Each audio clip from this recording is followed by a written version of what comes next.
Hello, hey guys. So I have with me here Tom Fleming, comic book artist, cover artist, comic book trading card artist. You may have seen his work on heavy metal. You might have seen his work on Marvel and DC Comics. Uh, you might have seen his work on wrestlers such as Razor Ramon. Tom, great to have you here. Well, thank you. It's great to be here. So you're gonna be at an event at the end of July, right? Yep. GalaxyCon Raleigh. It's been my staple show. It's my closest show that I do to where I live in Wilmington, North Carolina, and I look forward to it every year, and they take really good care of us. Absolutely. What can people look for on that show that you're gonna bring? So at that show, that's one of my, that's my full setup. I have everything from my framed G clay canvases to prints on photo luster paper, my full line of superhero, Marvel, DC, and fantasy art. So yeah, it's pretty much everything.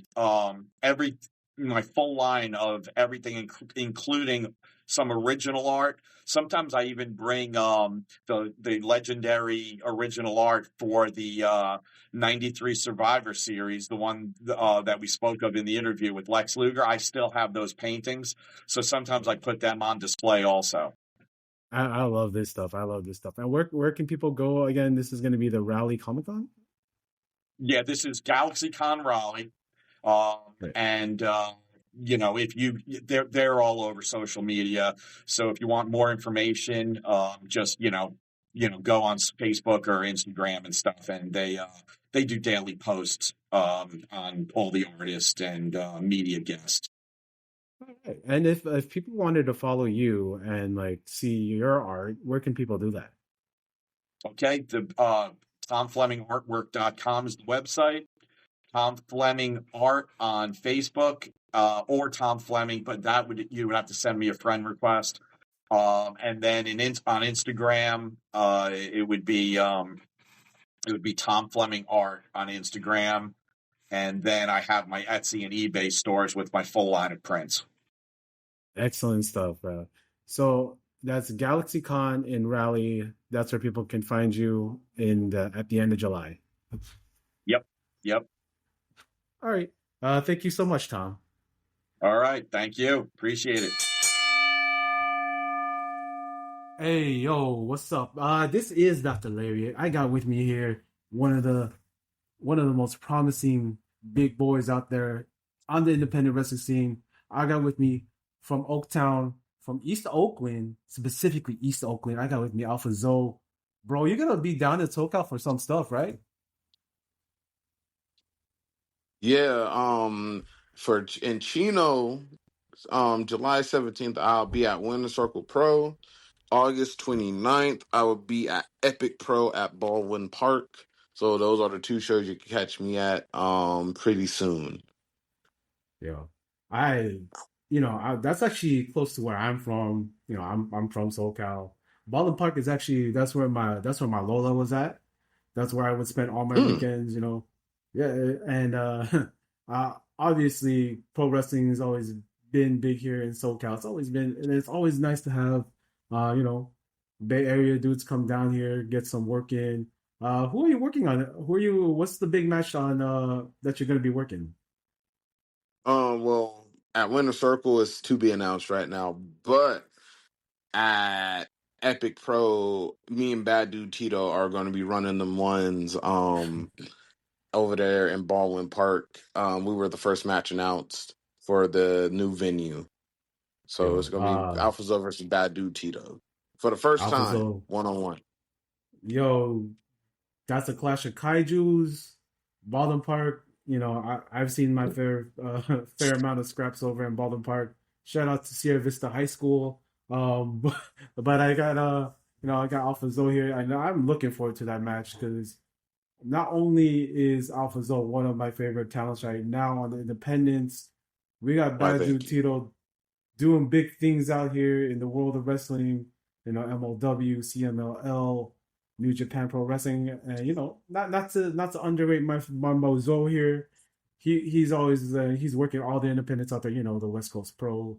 You know, you might have even seen this dude work Marvelous and Noah. That's right. He was in the Emerald Ring, my dude. That's Mm-hmm. we got a couple of we got a couple of two Japanese experienced wrestlers here about to go out of here in my small town of Baldwin Park. Again, Chino Hills on July 17th, and we got Baldwin Park over in August 29th. I'm looking forward to seeing you those days, man. This is phenomenal stuff, and shout out to you. Hope that 6 hour drive from the Bay ain't too bad. I always want to ask Shit. this, like when you drive down, right? Well, what's your pit stop food like before you like hit LA? Like, what's your like thing that you stop at to like get something to eat? To be honest, I just get protein chips and protein, anything protein based, and water and Hey, an energy drink. I don't really hey, actually like buy food. Sometimes I actually bring my meal prep with me. So hey, that's professional wrestling. That's some healthiness right there. But yeah, thank you, man. I can't wait to see you, bro. Again, that's gonna be July 17th and August 29th. Come out, come out to Chino, come out to Ballin Park, slide, see your boy Alpha Zoe, slide, watch him hit that lariat, that side. Oh mm, man, talk about one of the sidewinder. best lariats and really the sidewinder. This man here, gotta love it. All right, thanks, Zoe. No problem, dog.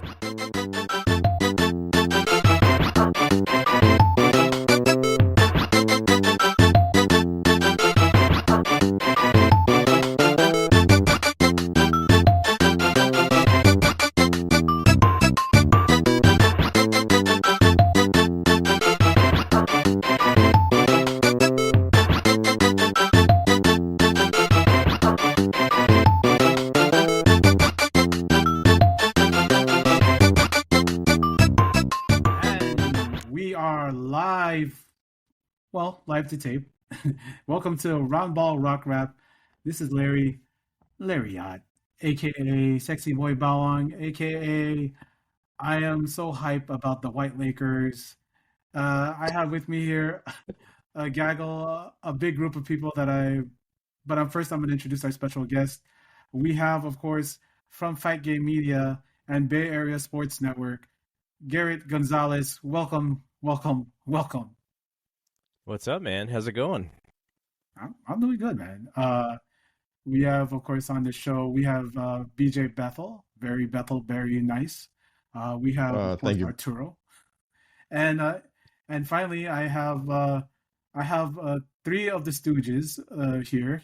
So we're four Stooges. Tay, welcome to the big show, man. Excited. Thanks for having me. And today we are going to talk a lot of stuff. But since our last episode, the NBA draft and the trade deadline has hit. So things have been going crazy in the world of the NBA because we know the NBA world never stops. So, numbers, I know you're big on your Celtics. So let's go.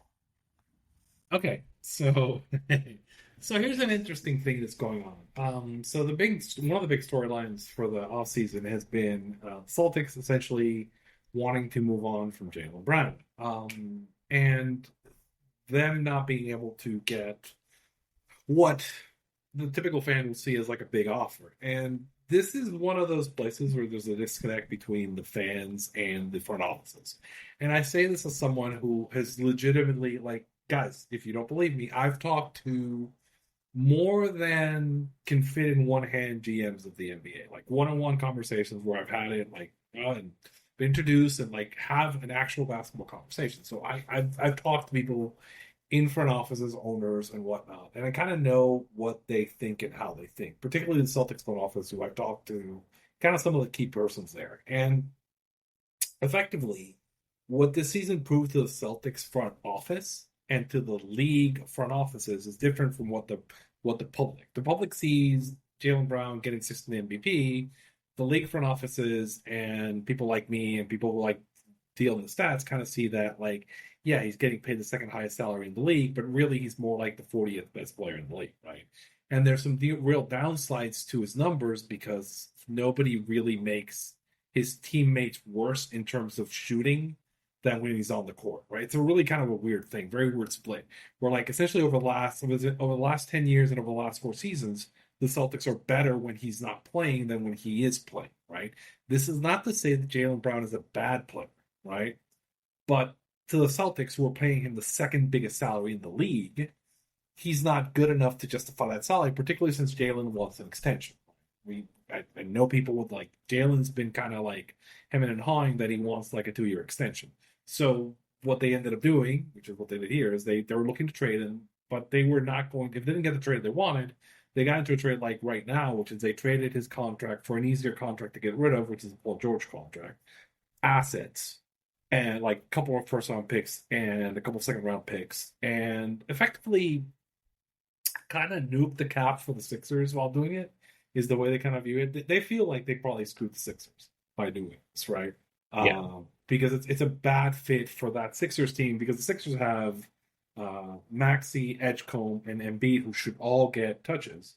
And effectively, like putting Jaylen, the Celtics are kind of looking at and hoping that like he's going to take touches from those guys and have the same effect on their efficiency that he has on the Celtics, right? And they feel like they got an extension, yeah. Yeah, and they also feel like they got Paul George, the Celtics see Paul George, I'm assuming like they saw Al Horford, where he can come in and, just be a defensive specialist who takes open looks, right? And occasionally takes over a game. This is really what they need. And they'll probably baby him like they did Al, where he won't play more than 28 minutes a night, and he'll play like 60 games in the season, because they're going to kind of basically take care of him for the postseason. And the reason they can do that is because they're getting Tatum back to take the primary offensive role, and they really love Hugo Gonzalez, who all the numbers love and they really love, so they're going to give him more time. And they feel they can give touches to Peyton Pritchard, and that they can give more touches to kind of like, again, Hugo, right? They feel like they can move those touches around, and they feel like it's the old the quote about like we can replace him in the aggregate and make it better. That's kind of how they feel about this, right? They feel like they move the money in the right direction, right? The public hates it, right? I literally have game programs from games I've gone with like Jaylen Brown. So he's like one of my favorite players. I like him. He's very cool, but logically and efficiently, he's not worth the contract he was getting, and he's really not worth the extension he was asking.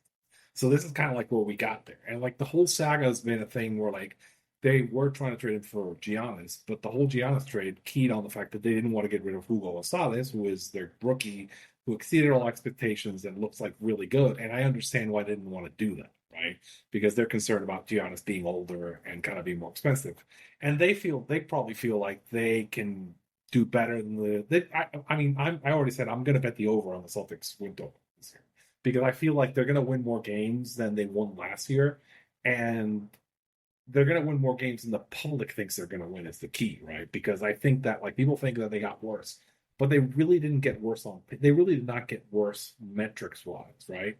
And because again, like because you subtract him, and I'm not as bad. There's a Josh Engelman, who's like a famous stat guy, who's another stat guy I know who like follows that stuff, and he was talking about how like Jaylen kind of makes their offense worse so it's a subtraction by addition. I'm not like quite that bad. I think Jaylen does have some value. He's a good player.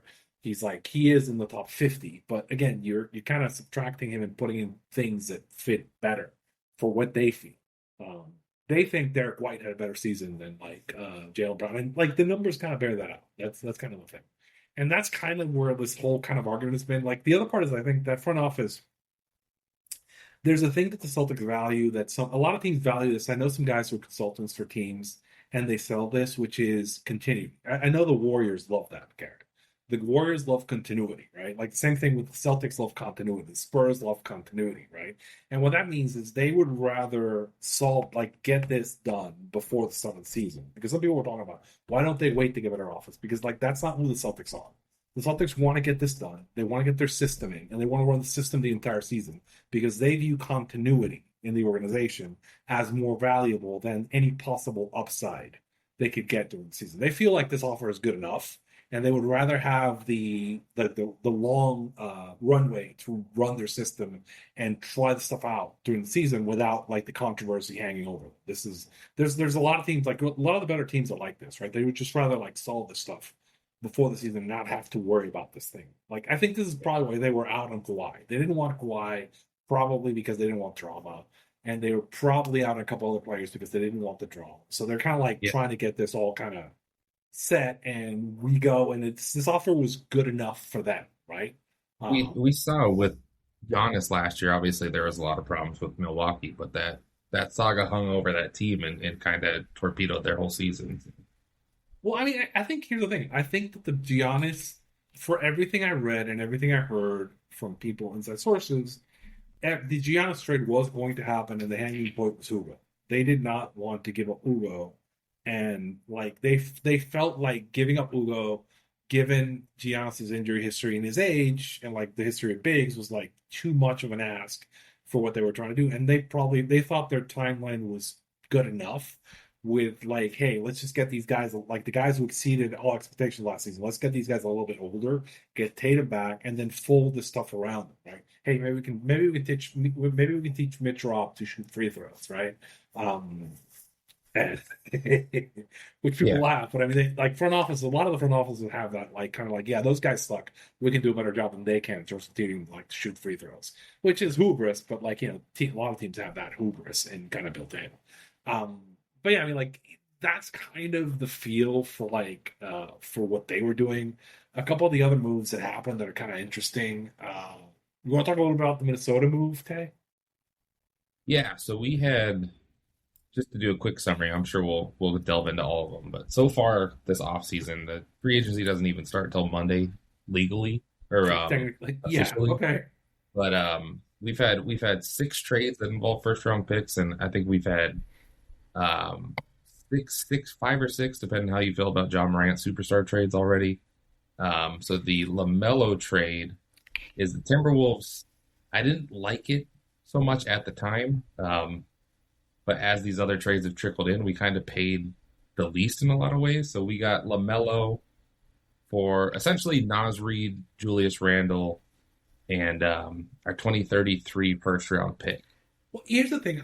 There's the thing I wrote back way back when that actually got implemented into the 538 stuff, which is I said basically past your top 6, it doesn't matter in the playoffs, right? Your best 6 players are the only thing that matters in the playoffs, really, right? Yeah. And to that effect, I think Minnesota had gone as far as they could with the current roster. They have a window with Rudy, which Rudy is getting up there. Rudy is Rudy is an entire defense in and of himself.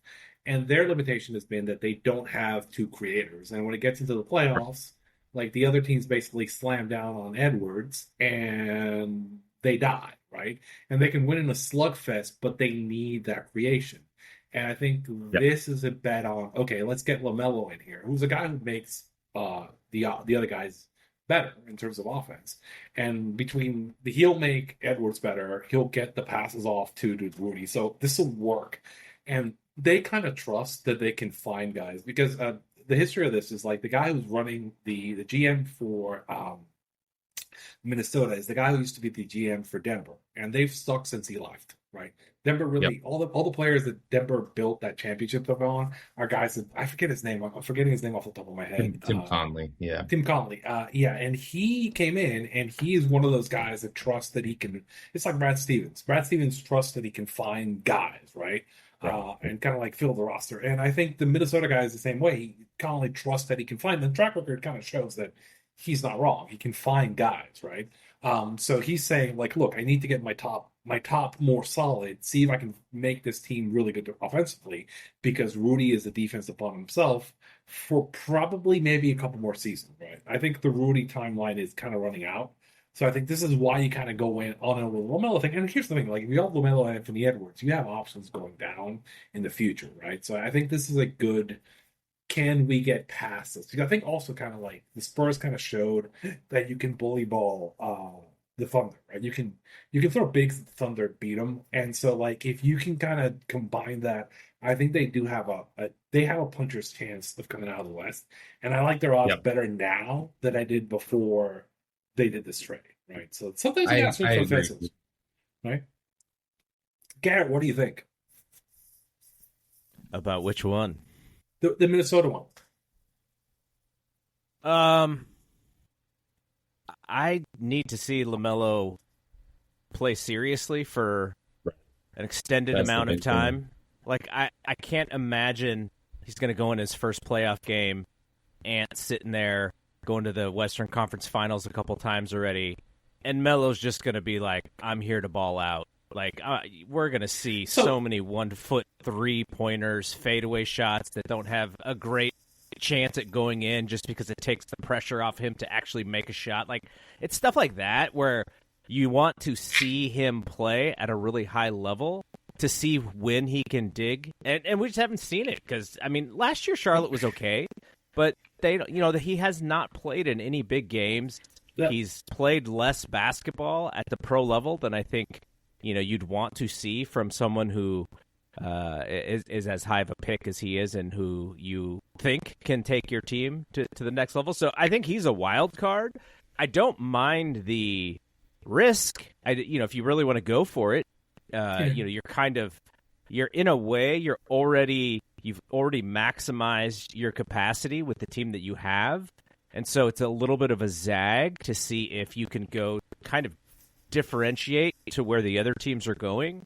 So I like it from that aspect, but I mean, you could totally see the flip side where Ant Edwards is like, I need to get out of here. Like, this is ridiculous. So it's a risk, but I mean, I think if you don't think you can get there with the team that you have, I do not mind when teams kind of go the other way to go for it in that sense.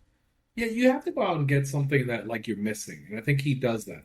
I was going to give you a hard time. I was going to say if you need to see him in a suit and speak Chinese, but let's not bring up the wise man here. This is the old dig and Warriors fan. Like Can the he thing rap? about Because at least Wiseman could rap. could rap. He was like really good at a private dinner.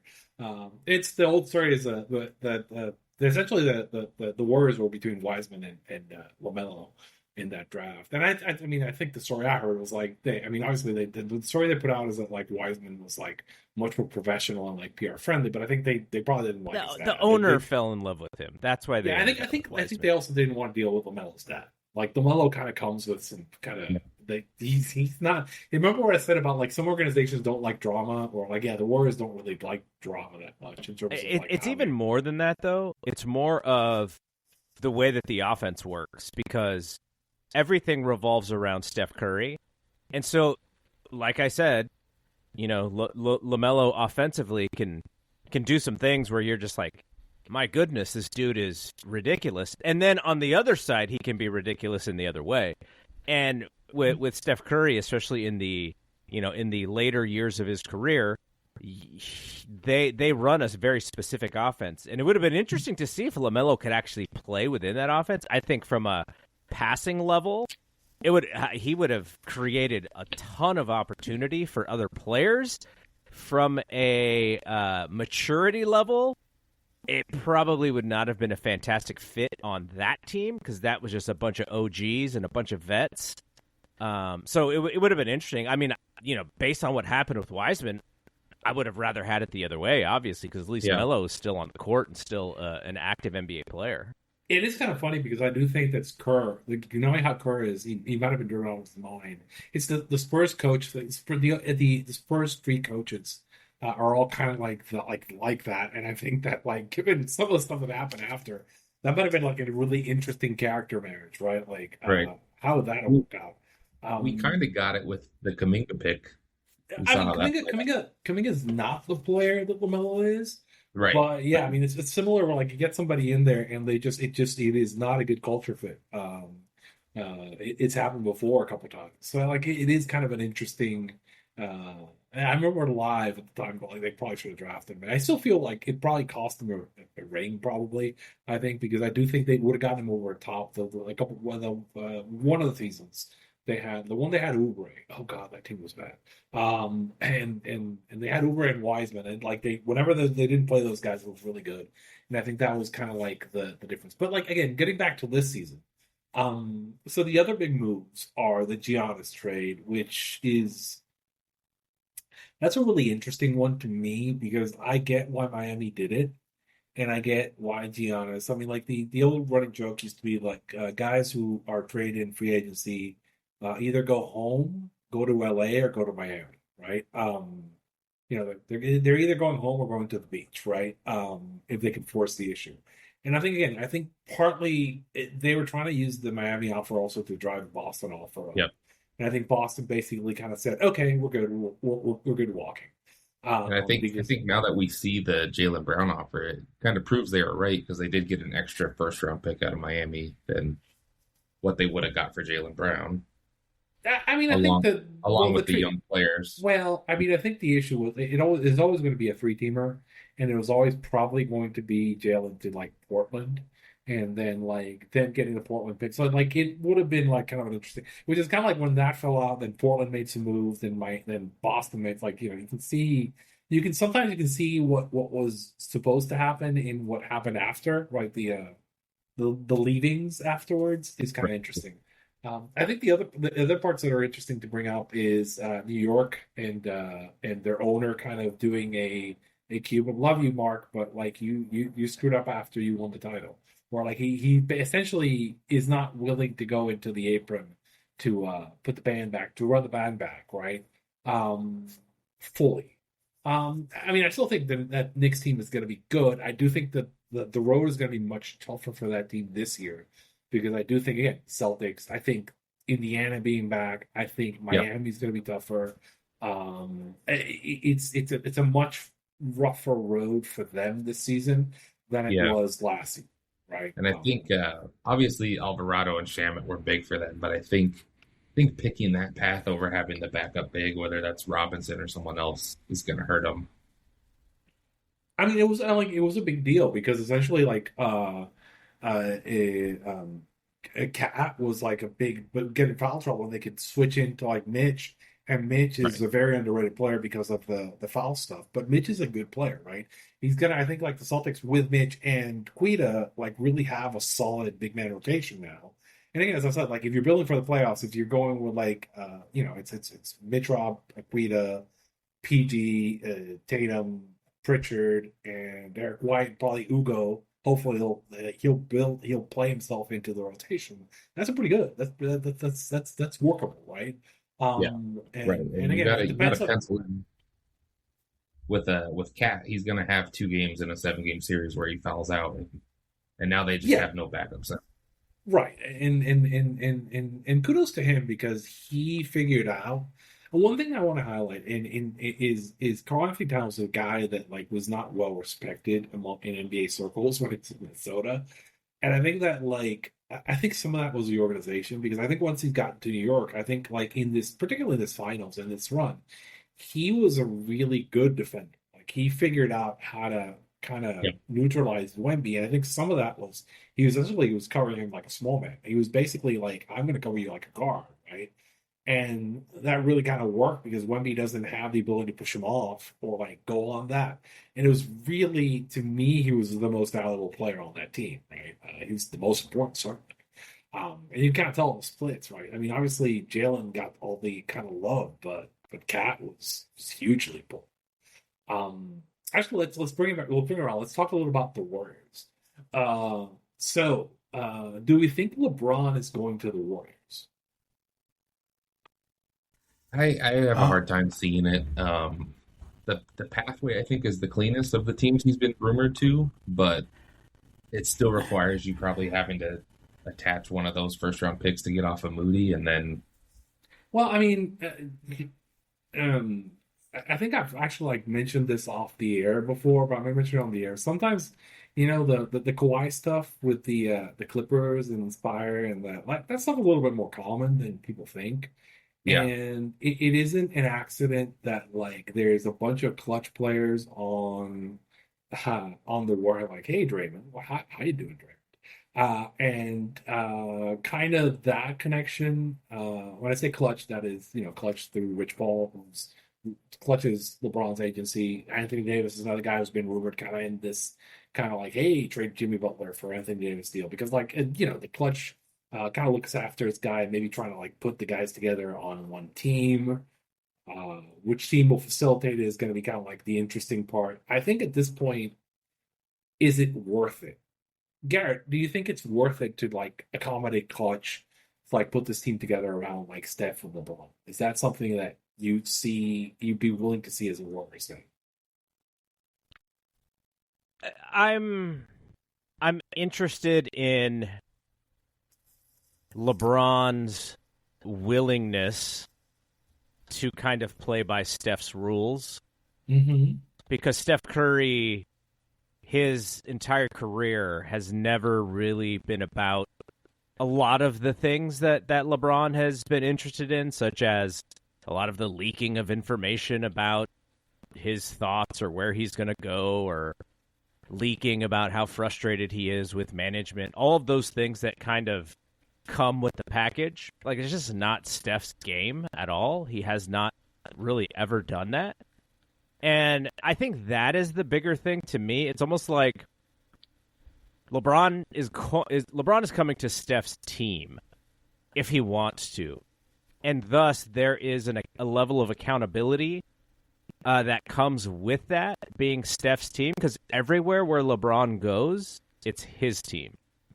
And that's going to be something that he'll have to figure out if he wants to do. He could go back to Cleveland, and it would be his team again. Clearly, right, that feels like part of why he's leaving the Lakers is because it's Luka's team now. It's Luka's team, and when they kind of, thumb their nose at his contract demand, which, if you're looking at the Lakers from the perspective of new ownership, they are run by the same people who run the Dodgers. Look at Shohei, what Shohei did. They kind of robbed him in a way. And he was just like, cool, just build the best team around me, because all I want to do is pitch, you let me hit. We're going to go to the World Series every other year. Let's go. LeBron is not Shohei in that way. LeBron is about his value, what he is worth to the franchise. You pay LeBron $40 million, and you're actually not really paying him what his value is to that specific franchise. Like, that's just NBA stars in general. Go ahead. It's I said, it's team clutch, right? If you bring in LeBron, you're gonna be like, essentially you're going to be bringing in LeBron the corporation, right? And kind of all he is interested in. And I think, again, the Lakers marriage made sense at the time, because you remember, like, hey, LeBron was doing a movie, right? And some shows and stuff. And, there are a lot of the guys that came in and played with him that kind of like, got some money off of that too. And like, guys who were like his guy, he's got to take care of his guys too. And I think, like, wherever he winds up, I think the elephant in the room is, I think they're going to try to get some of those guys on the contract, right? Like, and again, this is not that uncommon. Like, the Knicks are, I forget, it's, Leon Rhodes, right, is the GM for the Knicks, and he has some interesting ties to some talent agencies too. And so this kind of like arrangement where like teams have like favorable arrangements with like agents and certain players and certain like contracts is a thing that happens. So like if you bring in LeBron is going to try to use the relationship, because he obviously is worth more to the team, or he has been worth more to the team than he gets paid for a long time. I think now we're getting to the part of the career where it's closer. I mean, like, is it worth it for a team that's close? Like, Cleveland is close, right? Cleveland is close mostly because the East is kind of weak. That's why they're close. Let's say the deal is, we're going to get you LeBron, and we're going to basically force a trade so Anthony Davis comes in for, I don't know, for like even Mobley, right? So Mobley's gone to Washington, and you're getting like Anthony Davis and LeBron coming in, right? Yeah, but you're not getting Anthony Davis unless you're signing him to a deal. That's how you're getting Anthony Davis. Right, that's what I'm saying. I think a lot of teams are seeing through that, which is probably why they floated in the first place, because they know that teams are a little bit too smart to do that unless you do buy into this game, which I just don't think the Warriors will, because they already have their version of LeBron on the team. They don't really need him. They need him from the standpoint of, they're going to be 38 and 44. Well, more than likely, without him. And if you have him, maybe you win 44 games instead. So it's kind of like, the trick for the Warriors is to make it compelling for him to come, meaning you have a vet coach, you have a vet roster. Draymond's one of your favorite players. Draymond opted out for a reason, right? Like, he just didn't opt out. Draymond is clutch, too. Yeah, he opted out for a reason. So he didn't opt out necessarily to make it easy for them to trade for Anthony Davis or anything, but he opted out to make it much easier for them to be able to make LeBron a serious offer. What I meant is LeBron is Draymond's agent indirectly, essentially. Because Draymond is clutch, so he's represented by Rich Paul, who is LeBron's best friend, right? So yes, but the whole key in the ignition that got this started was Draymond opting out. So if Draymond doesn't opt out, then there's no LeBron discussion because it just doesn't matter. So that's what I mean. It is kind of funny that after the Jalen thing broke, the Sixers put out that they're willing to negotiate or play with LeBron, right?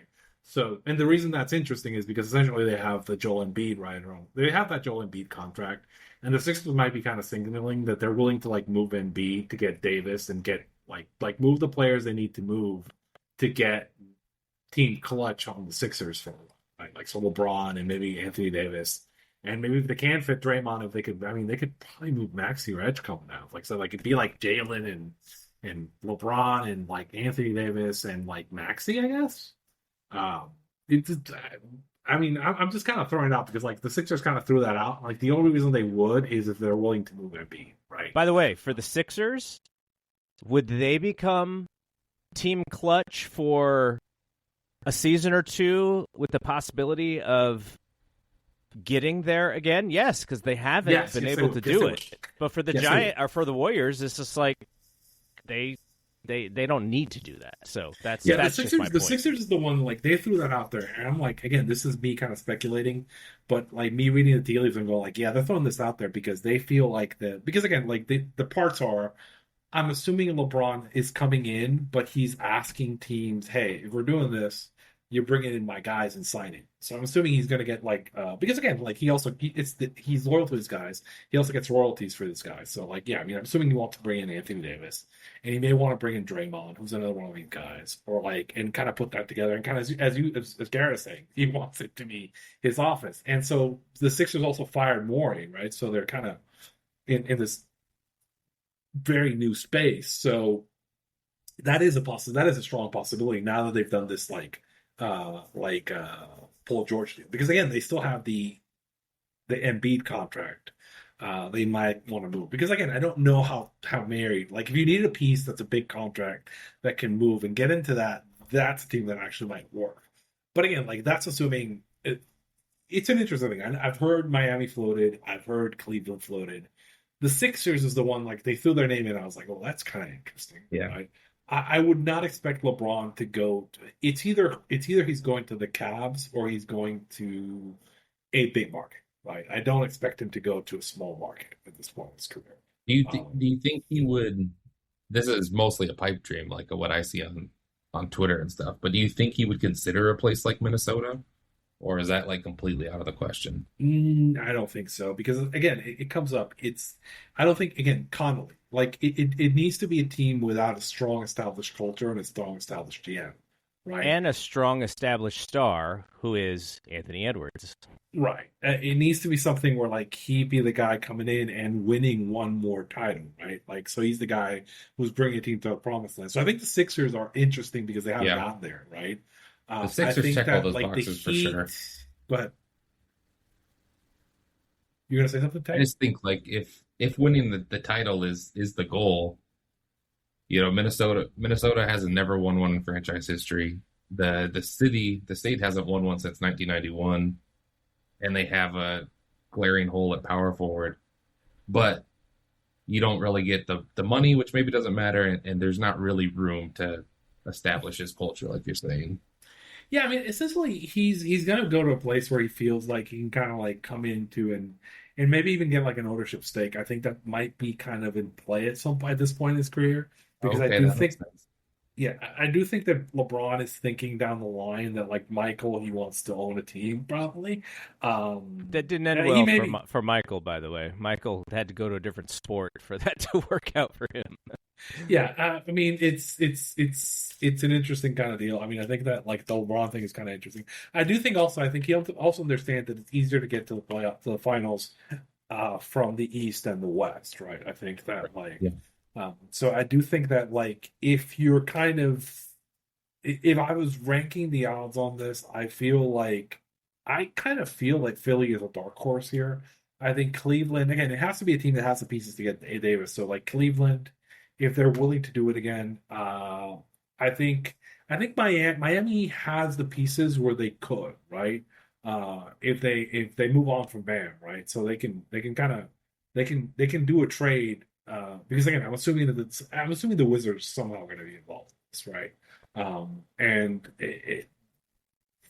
That's just that such a huge price to pay for like a 42-year-old player, even with how good LeBron is. well, I mean, Uh, go ahead. I just want to say thank you for the chip in 2020, LeBron. But free at last, free at last. Good God Almighty, we are free at last. I don't know where he actually ends up, but 42 at that price. I I'm just happy he's gone, and I'm hopeful for what we.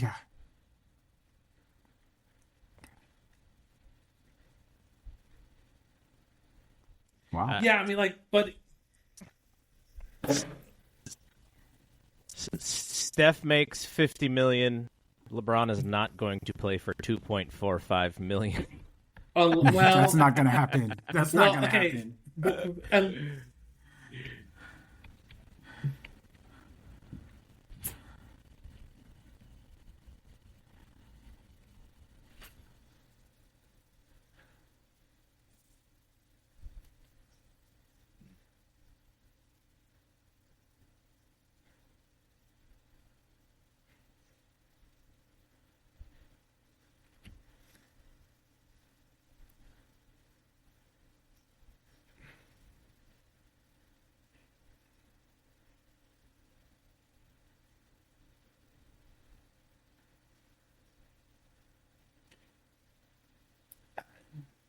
I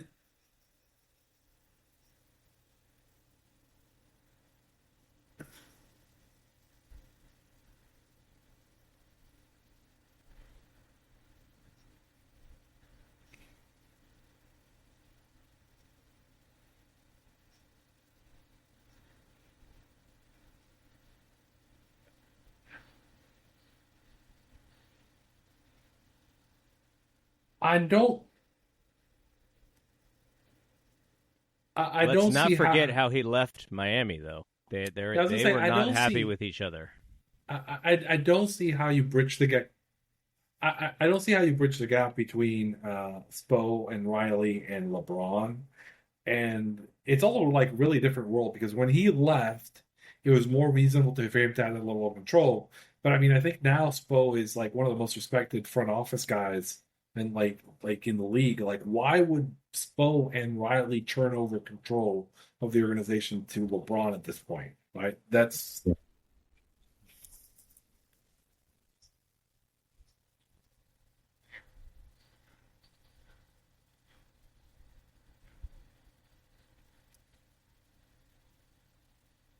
the best coach in the. I'd call him. Yeah,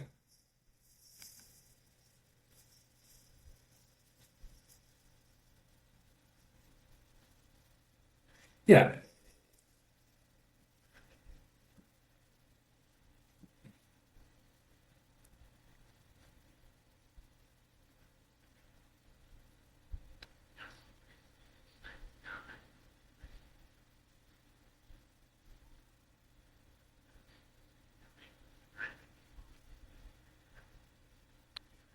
Well, I think he's I already don't think I think at cash. this point I think given the people who are like again like teams like Philly throwing the hat, as I said, effectively LeBron's always been good about he always gets his value from that. He got his value when he came to LA because he got his guys signed, he got everybody in, he got his movie made.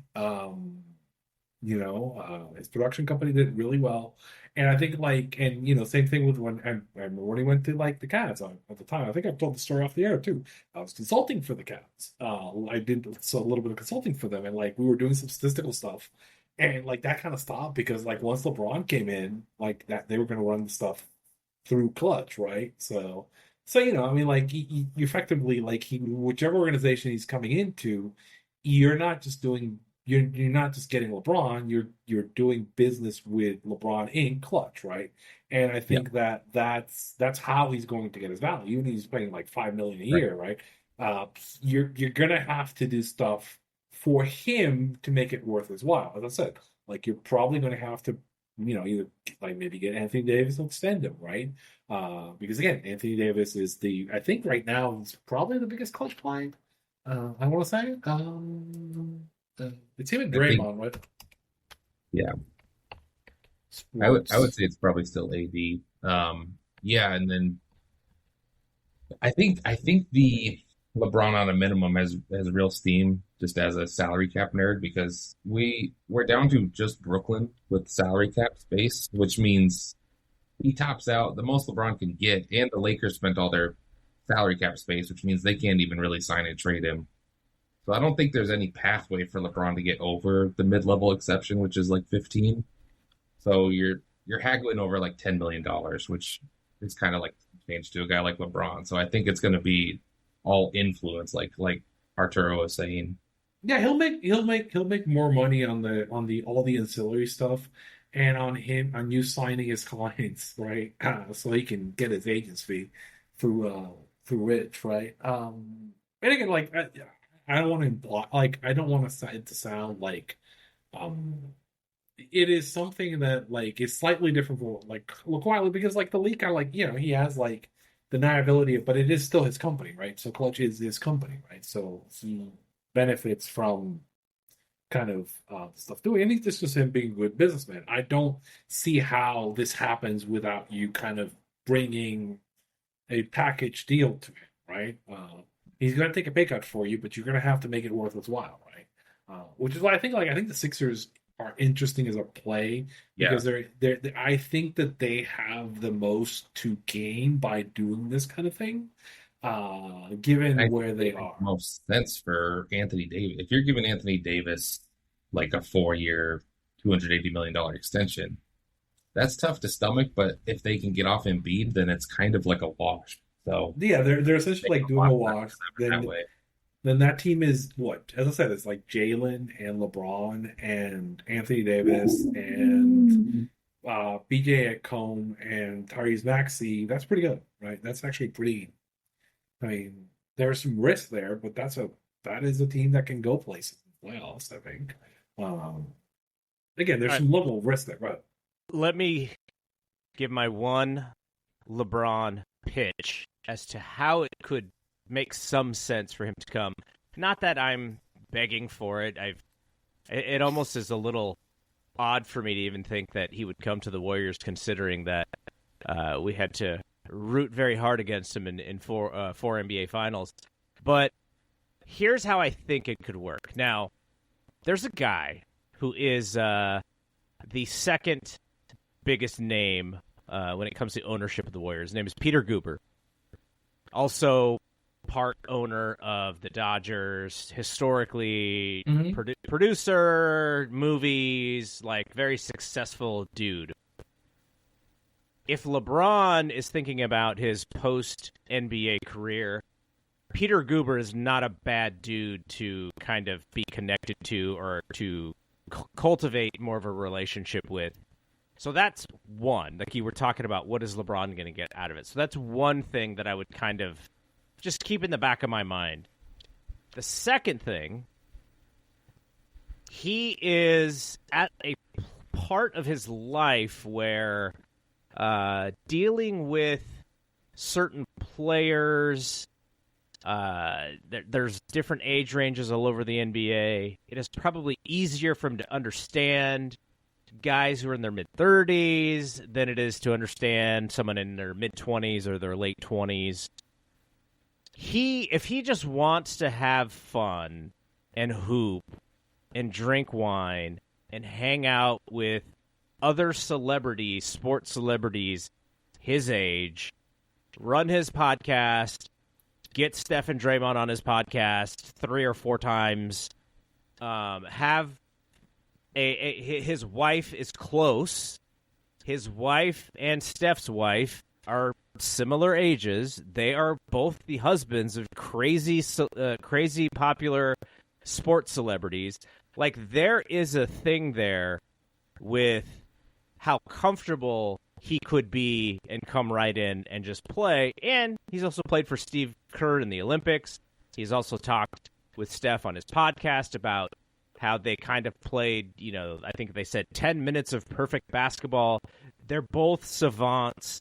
They're both these, like, terrifically skilled players, but also this insane work ethic for how gifted they are. Like, there's so much there for LeBron to just slide in and kind of like go, okay, I don't have to carry this team.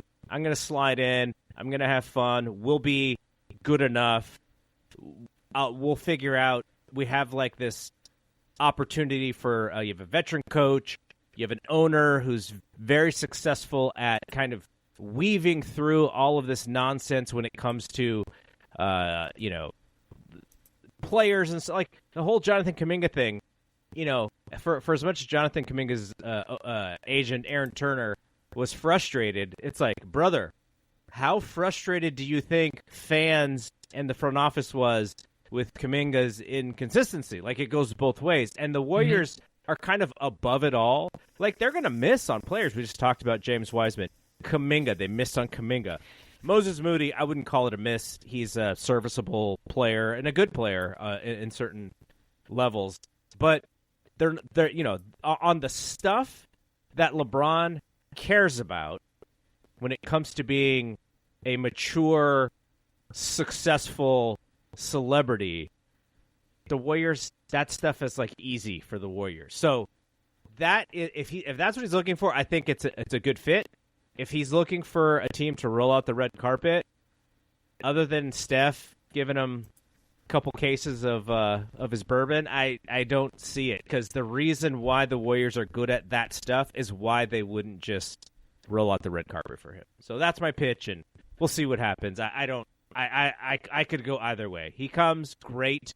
If he doesn't, it's just kind of the forebearer of where this team is going in these, like, the twilight of Steph's career anyways. Yeah, I mean, I think I was actually looking up the client list. You know who is a clutch client? Tyrese Maxey. Yeah. Yeah, I think he sniffed this out. Yeah, the Sixers have the most. They're one of the teams with the most clutch clients on board. They got 3 clutch clients currently, but I do think it is. Does he choose the easy side, like getting the connections, or does he choose to continue his modus operandi and kind of run have like the team become kind of team clutch, right, and get his guys in the door? I think that's the choice in front of it.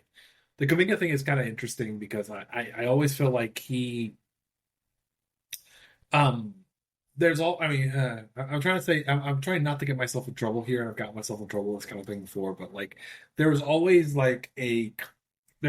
some questions about him going back to the draft, right? I'm not gonna say that, and I think that kind of played into why that was kind of such a. He's not as good as like he thinks he is. I think part of that. He's good, but he's not as good as he thinks he is. And I think part of that was a weird fit with the Warriors organization, and also in terms of giving an extension, right? And I think the noise from a draft, I think, kind of affected what his draft value was, which is kind of like his trade value was. Right? You know who the Warriors fans who wanted to give him the benefit of the doubt and who wanted to see him keep trying, you know who they saw him as? Ooh. They saw him as the guy who took a couple of shots at guarding Luka in his rookie year in the Western Conference Finals. Like, that's who the Warriors fans always saw Jonathan Kuminga as. Oh, this young guy He was unafraid of Luka. He went to guard him. Like, this is the Western Conference Finals. He's on the big stage, and he took his shots, and he was trying hard. And that's how they wanted to look at him. But what he turned into was a guy who believed, and I don't think there's anything wrong with this. If you want to be a good player in the NBA, you have to think this way. Yeah. He thought that at some point, Steph or Draymond and all these guys are going to kind of turn the offense over to him. And it is a fallacy to think that Steph really has a time limit. It's really about when he wants to stop playing more than anything else. But when you look at it that way, I'm sure it's really frustrating when your head coach takes you out because you hold the basketball when the basketball's moving and you pump fake a three-pointer, and then the defense is completely set and you got to give it back to Steph, and he's got to try and go ISO and heave a three-pointer because you did not run the offense correctly. Like, and there were opportunities, I'm sure, where he should have played more, and they just didn't because they didn't trust him and because he's moping or whatever it was. But that's why Warriors fans continue to give him the opportunity, because we're like, remember, in the Western Conference Finals, he's guarding Luka, and he's trying his hardest, and they always saw him as that guy, and he wasn't that guy. And look, Atlanta did not re-up, and then now there's conversation that maybe he's going to go join the Los Angeles Hoosiers out in L.A. and maybe be one of the few non-white dudes on that team. Like, there's talks about that too. So, like, that's the Kuminga thing. And, I was a fan. I wanted to see him do well, but he just never advanced. He never improved enough to where he was rightfully could put his stake on the court and say, I've proved myself and I need to be playing more than I did. I'm going to get myself in trouble and say what's going on, right, Garrett? Teams think he's like 4 years older than he actually is, or that he's actually listed at. That's kind of what's going on. And that's kind of been following him around since the draft. Now, obviously, this has been discounted. You can't prove that, but that is kind of what's going on behind closed doors, right? I don't know this. I don't know if he is. I don't think he is, right? But this is the thing that actually, like, sometimes trails players coming in from Africa, and I think some of that plays into what the weirdness was between what teams would say and, like, how fans perceived Kuminga, right? I think that's that. Because essentially, if you're signing a player with his profile at 22 versus you're signing a player with his profile at 26, it's a very different story, right? Is that true? I don't know, right? I'm just explaining what was told to me privately, right? I don't know this. And again, like, here's the thing. Like, you're not wrong that, like, when you look at his profile, it's not a profile. It's basically pretty flat, right? He had a good season a couple of years back. He hasn't improved as much as you'd like for a young player like that. So to bring it back to a basketball conversation, comparing him to, like, somebody like, say, like, I don't know, Hugo Gonzalez, who we mentioned before from the Celtics. Hugo has a much more appealing profile because, like, he did have, like, a really improvement. Like, if he continues this track, you think he's going to wind up being a player. And if you're going to pay somebody that much and turn the offense over, like, if you compare, like, say, Kuminga's traction is actually pretty comparable. Kuminga at 22 is pretty comparable to Jaylen Brown at 22, right? And all the stuff I mentioned about Jaylen Brown, it's the same kind of issue, right? Where, like, at 22 it was, 23 he kind of, like, regressed, right? And we can talk about whether there were other factors, but as you said, like, the Hawks didn't re-up, right? So whatever the Hawks saw, they weren't willing to kind of, like, pay him, right? And if he catches on with the Lakers, good for him. Like, hopefully he catches on with the Lakers and can actually, like, get himself into, like, another opportunity. I think Hopefully, go ahead. if he's going to the Lakers, my understanding is they've kind of made all their moves, so it would be on a minimum. And I think a humbling move like that, where you have to go from making $20 million to the minimum at this age, even if he's 4 years older, like you're saying, maybe that gets his head on straight and he realizes, like, hey, I'm a bench scorer. Look, I'm explaining it because, again, nobody's been willing to give him a tender offer, right? And if you're looking at this profile, you would think somebody would. And I'm saying this is kind of the story that's been out there since the draft, right? Obviously, the people who kind of said it before have been kind of like not necessarily the most like reliable sources, but like now that we're going into this whole cycle, I mean, Right. there's something where like teams are not willing to put this money down. It's the same thing. Like I was having this conversation with somebody earlier today, and it was a conversation about whether Jalen is a top 30 player. And the guy's like, you're being silly. You're like, oh no, of course he's a top 30 player. And they're saying like the reason that the contract didn't do is because of Giannis stuff. And I'm like, dude, every team, like, this is not the first time Jalen has been up on the trading block, right? And no team has been willing to trade for Jalen Brown like he's a top 30 asset, right? Or player, right? And so if every team doesn't think you're a top 30 player, your own team doesn't think you're a top 30 player, all the metrics don't think you're a top 30 player, then you're probably not a top 30 player, right? Again, this doesn't mean that he's bad. You got to kind of like couch that. It means that he's getting like a top 3 dude salary and he's like maybe top 40, right? And that you like with the current CBA, and for people to understand, the way the CBA currently works in the NBA is the teams get heavily penalized for keeping their like basically like there's a rider where you hit the apron, and if you're trying to you need to like start raising the salaries on your good players, you basically need to like move them along. The CBA, which weirdly enough, here's the thing: you know who was on the negotiating committee for the CBA for the players, right? Who's running that, right? I know CJ. I don't know who else is on there. Jalen Brown. That's right. Yeah. So Jalen was running that. So the CBA and the writers of the apron that like Jalen helped put in make it so that like if you want to make that level of money, you have to go to another team, right? Yeah. Because essentially that top salary slot, teams can afford 2 of them, right? And so there's 60 of those slots. But like if you're a team and you're paying one of those slots, essentially like the Celtics are playing they're playing a 1 and a 1, and you can't pay a 1 and a 1 if those guys aren't both like top 10 players in the league and survive, like and function as the way the league is set up. So essentially, you have to the way the CBA is structured, you have to trade people. You can't be I mean, you can love a guy, but you can't keep a guy because the way the apron works, you'll get fucked if you keep him. If the person is not worth that salary, you can't keep him, right? And that's we've seen that play out exactly. That's exactly how the offseason is playing out so far. Is we're seeing these superstar players bounce around team to team because of exactly what you just said.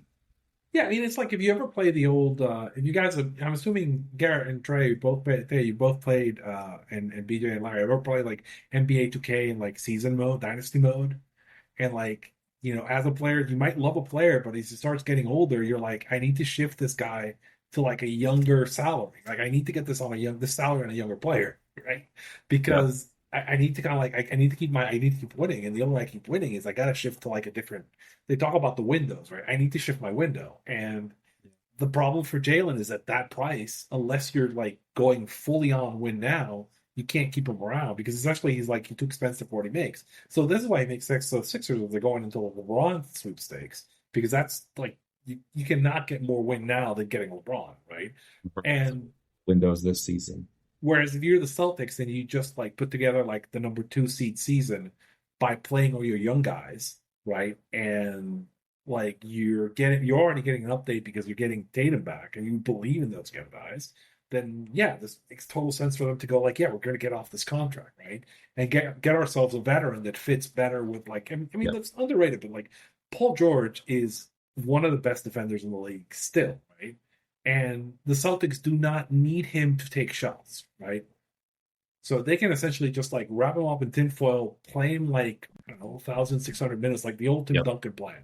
We'll just play you 1,600 minutes in the season and then roll you out for the postseason. So you can take over. If he takes over one game, that's good enough, right? Because and then plays good defense the rest of the way because that is a reasonable plan. The Spurs have actually kind of shown what the blueprint is and how you protect these older players and get them to kind of like last. I mean, I think, funnily enough, the Warriors would be better off if they were built that way right now, where they were built so that like I think the last title the Warriors won was kind of like that, where like Steph didn't need to play that much because I had like a good core around him, and they could basically like they could level him back and get him ready for the postseason.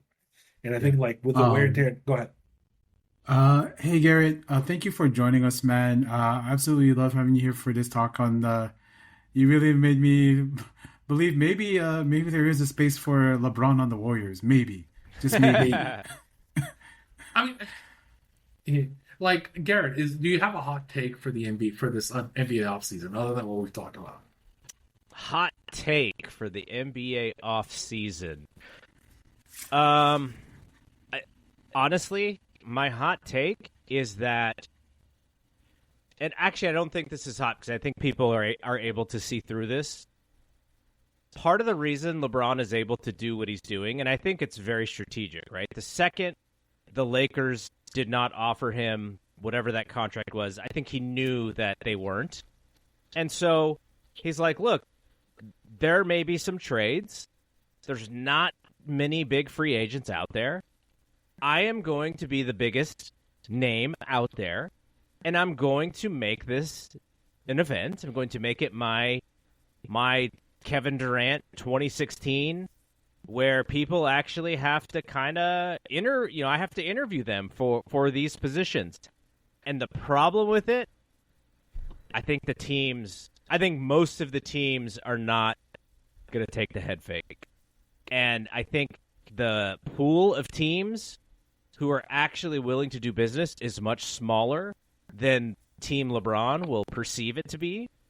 And really, at the end of the day, it's going to have to be less about whatever the whatever the ego thing he gets out of being a famous, great basketball player, and it's got to be more about what he wants. And if he really wants to play for a team that has a chance to win the title, he's got to go to the other side.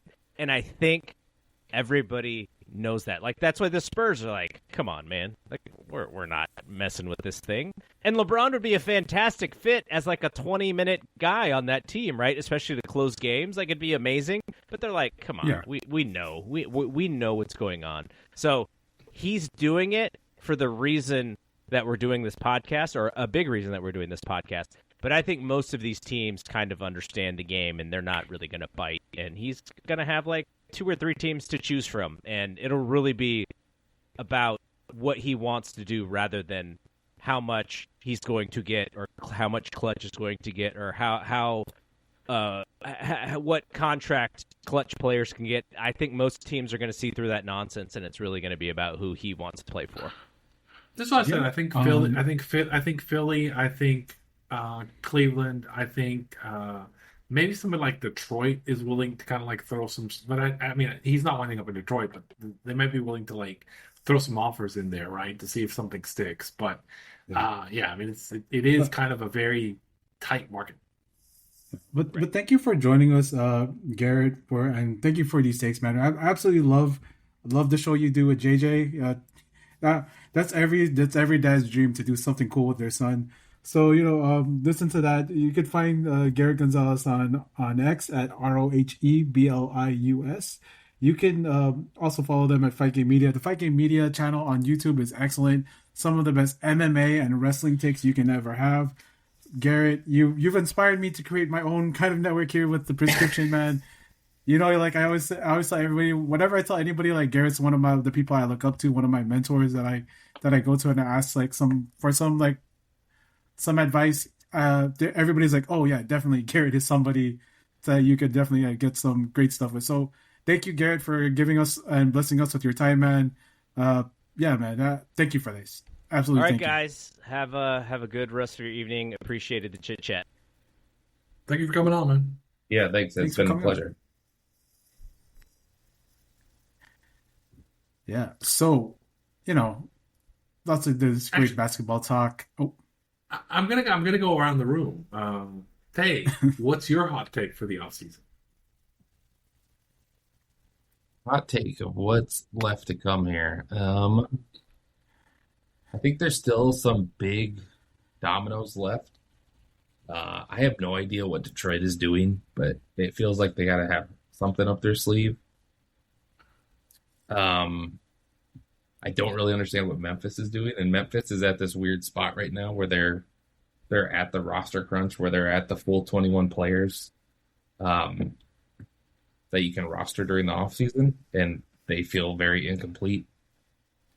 But in terms of like big moves, I have a little free agent tracker. All the free agents are essentially off the board already, so we're probably looking at more trades.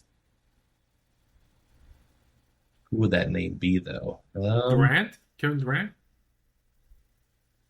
I feel like Houston's kind of happy where they are. You know who needs to make a trade? I think Jamal Murray's going to get traded. That'll be my big prediction. Well, there was a Jalen for Jamal kind of floated around, and the Celtics basically shut that down, right? And the Celtics said like, no, we don't want him, because I mean, like you trade with a dumber team, so I think like where he's like, so they, I mean, I think right now that I don't have a lot of respect for that Denver front office. I think it's terrible. I think they've made some really bad trades. Yeah. But I think I agree with Brad that I would not have taken Jamal Murray for. I think this is a better deal than getting Jamal. Yeah, right? yeah, I agree. I think Denver's just stuck in this pinch where I don't think they're willing to lose Peyton Watson, but they can't bring him back right now. They have to shed some sort of salary. There's been noise that Nikola Jokic might ask out. Right? I could see that too because they're just done. They have no outs left. Jokic might be the next name who says like like you guys suck. I want out. My hot take, Arturo. Mm-hmm. Jokic joins the Los Angeles Hoosiers. That's my hot take. Well, see, here's the thing. Like the other thing that was floated out there is like the Celtics are compiling assets, right? The Celtics have like 8 additional picks. Yeah. They have a bunch of like assets floating around. So like, and we know they talked to Denver because like we just saw that they talked to Denver. And that Paul George salary fits pretty nicely into Jokic's salary. Yeah, absolutely. I mean, like there may be some thoughts that like the Celtics are kind of like thinking about it. Like there's a thought again. There's a thought that the Celtics are kind of like stockpiling possibly for a move down the road. They might. I mean, they probably are good sticking if you go to Wolves like they think they will. But like they're one of the teams that has kind of assets down the line for that. And again, as I said, Jokic is the name that's kind of been floated some rumors recently. But it would be down to him, and like how he is. Like as long as you can guarantee him his horses, he's fine. He's like Derek Funk. It's like he needs his horses, man. Yep. But I picked Jamal Murray, similar to why you were saying why they traded Jaylen Brown, where you got these two. I don't think Murray's quite at $50 million, but he's essentially a $50 million player. And if he's not a top 10, 15 player in the league, which he isn't, can you really pay those two guys? But what would be 2 top 10 players is Tatum and Jokic together. Yeah, I mean, like obviously that would be. I mean, I think that like you can kind of, I mean, I trust that they're going to build something nicely there. Like Denver, as I said, like it's not a front office that I expect a lot, and it's going to be kind of interesting to see where that goes. BJ, what's your hot take?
Yeah.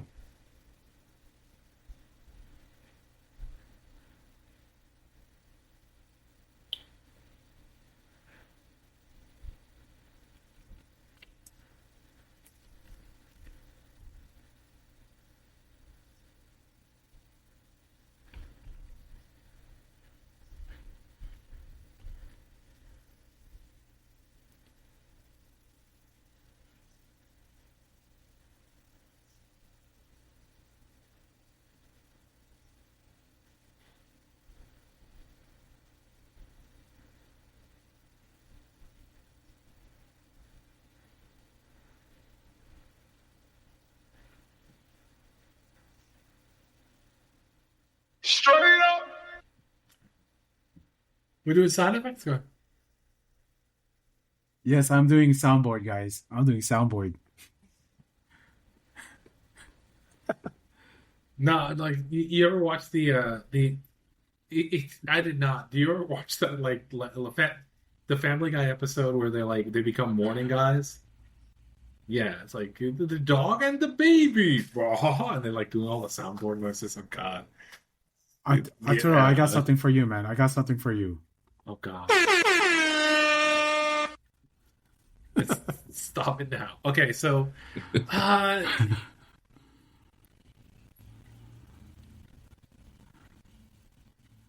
well, no, actually, before we do that, so I was gonna say, like, Larry, like, what's your hot take for the NBA before we get to the I World gave Cup? it to you. Oh, for the World Cup? Yeah. Yeah, that's what I said. I don't see it. Like, here's the thing. Like, typically, like, you can always kind of default to LA getting the big free agent in NBA history. I don't know with this new ownership. It's obviously like a different kind of. It's the first time it's been out of that family. So I'm kind of like interested to see kind of like the outside of the Bus family if that's going to hold with the new ownership. Honestly, yeah, because about what the Lakers did, Larry.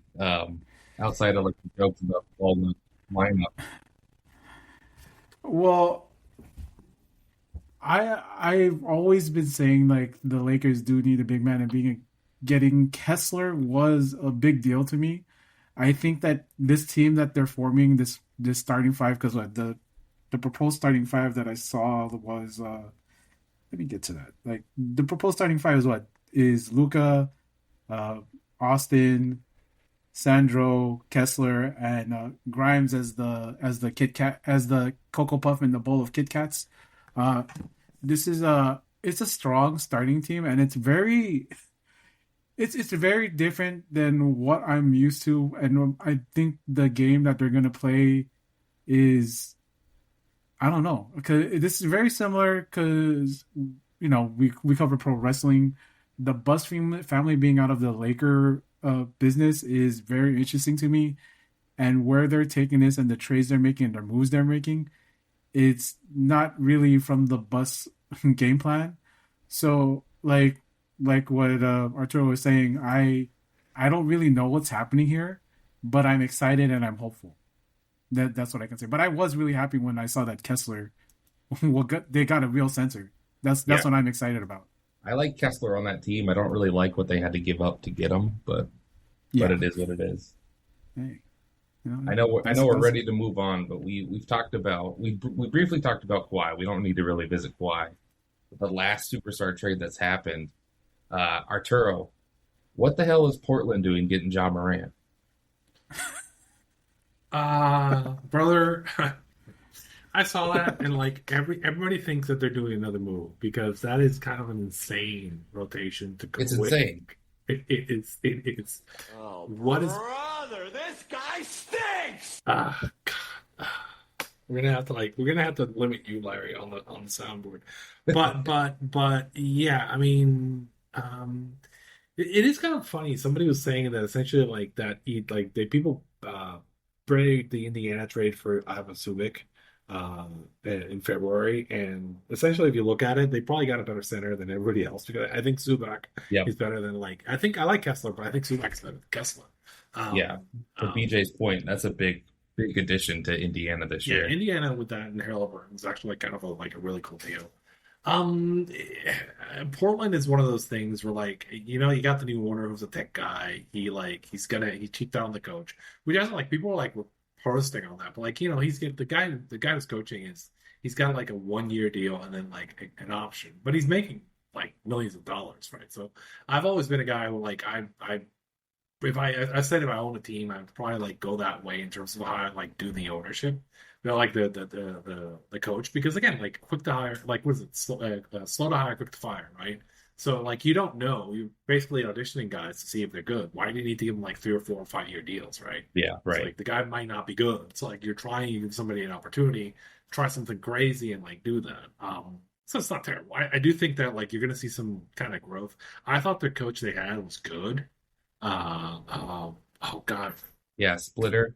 Yeah, But Thiago was really, actually, I thought did a pretty good job in the playoffs and did a pretty good job on that team. But I get that they basically wanted to like redo their stuff. I'm kind of, again, I do think that like the guys who are running it maybe don't quite know what they're doing yet. And so like this is why you get this weird roster, because like you can't really go with this roster into the season. Even though like I'm a big Rob Williams fan, so like any team that like is running Rob Williams and that team's gonna have that team, if they stick, is gonna be a pretty good buys team, right? That in terms of like fun to watch, sure. Combustible, yeah. I mean, very Portland, very combustible. I remember the Jailblazers. yeah, Um, God, that's like 30 years ago now, so like that's kind of aging me up. Um, the Jailblazers. But like, start talking about like, we're talking about Russia. Like, so we're gonna talking about like old man Sabonis next. But yeah, I mean, like, I thought that was like, it's kind of really interesting. I mean, I don't know. I mean, like, I think the top of the West is pretty locked in to me. Um, I mean, yeah, it's the Thunder, the Spurs, and Minnesota, maybe, right? right. And Yeah. after that, uh, do you see anybody else challenging out West right now? No, because it's you kind of just put the Denver there by default just because of Joker, but that team's getting pretty ugly. I I don't. like I will restate, and I got into a whole thing with like the Denver fans in the offseason. I said like I think your front office stinks, and I Yep. think every move they've made since Connor left has been a stinker. Right. I thought the big trade they made was just the one with Brooklyn was just terrible. It's a terrible trade.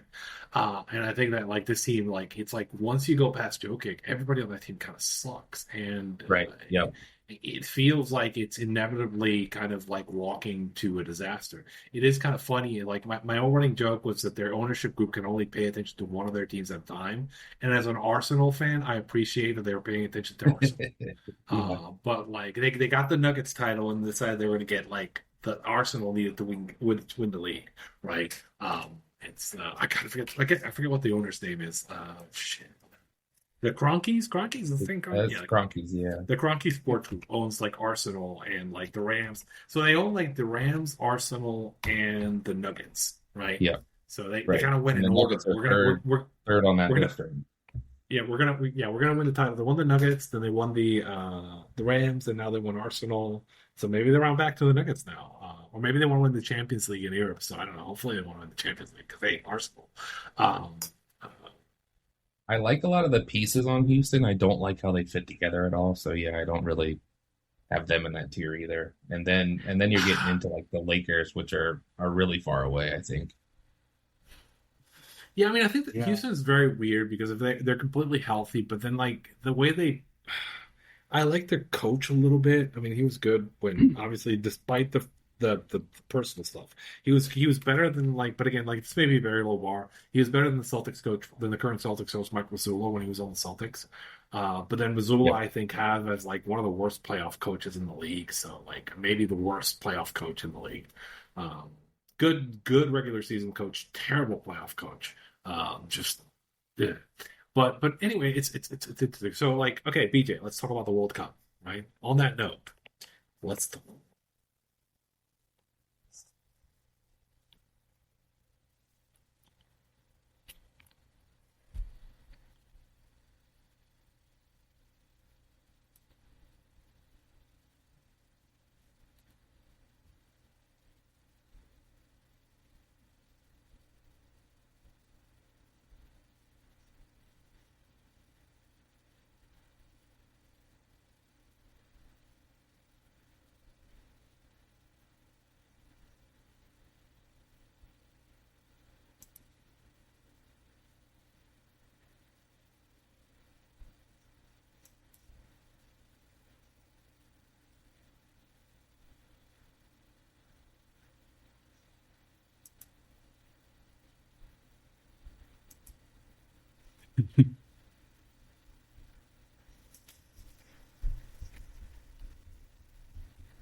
I mean, you saw my tweet live at the time.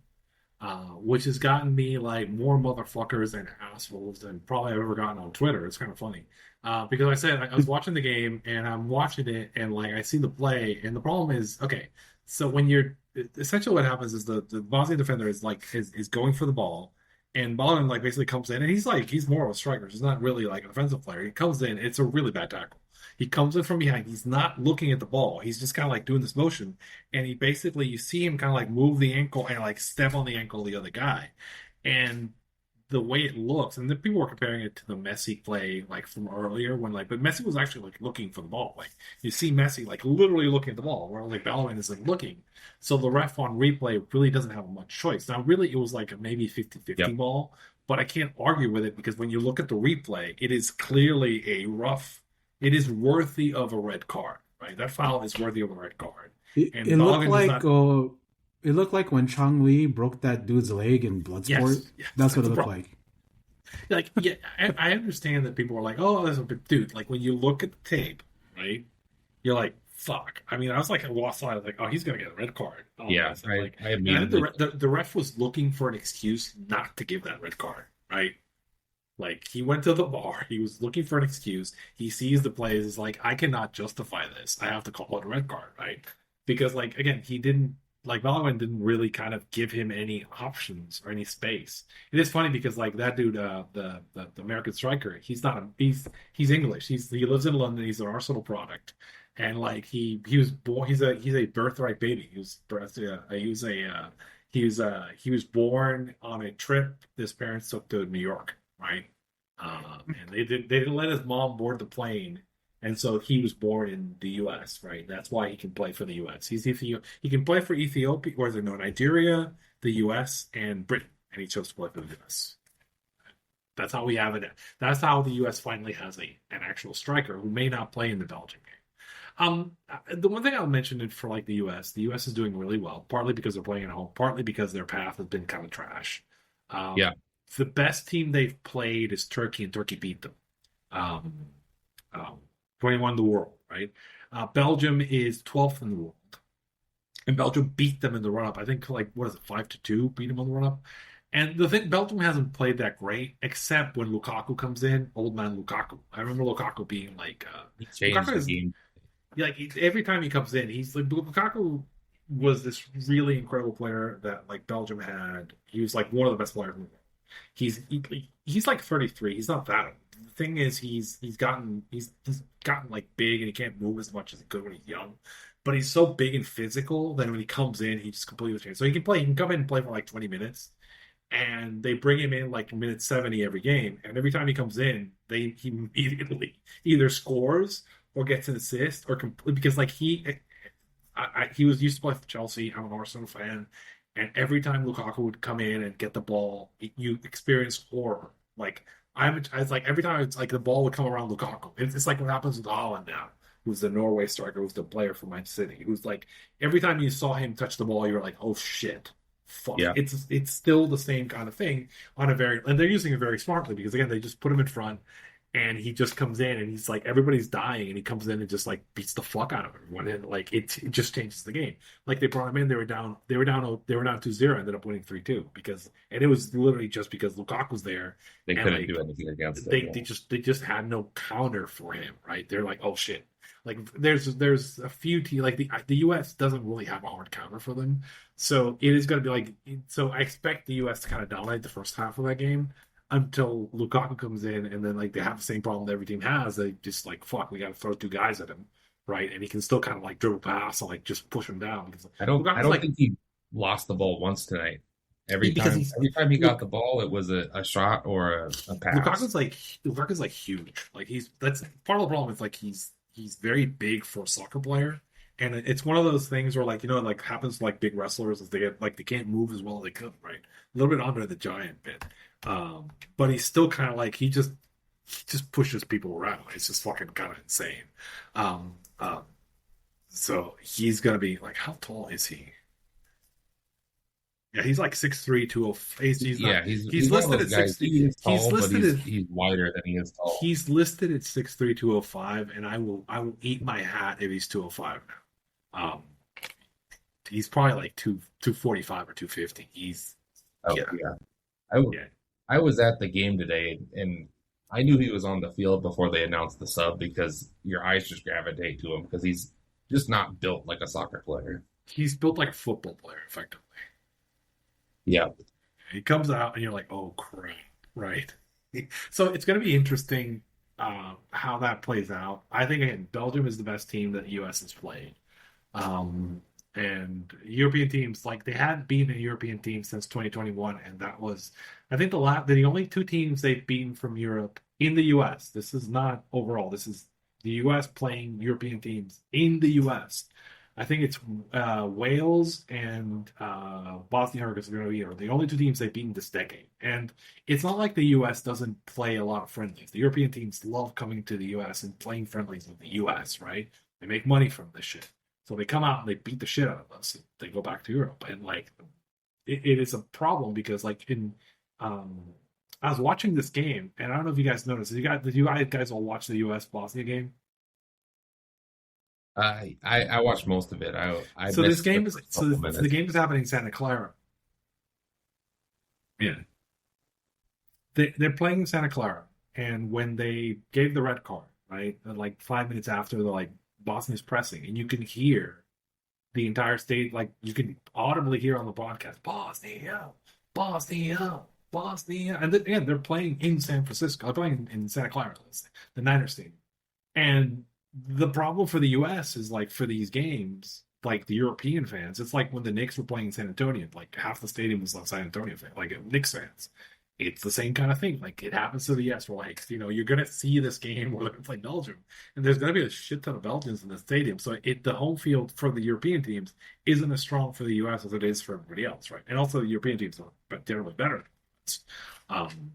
I do think this U.S. team is good, but this is going to be the first, like, real team. When I say real, like, top 15 FIFA ranked team that they're playing in the World Cup. And really, when I don't know, like, I don't think the U.S. can hang with, like, the real boys, the real big boys in this. This isn't a Mexico situation where, like, I think Mexico can hang with these guys, particularly if they're playing at home. But I think the U.S. is going to have issues in this particular game, right? It's going to be kind of interesting here. Shalahead, come on. We're going to talk about Mexico a little bit. Mexico definitely looks like the best of the three host countries.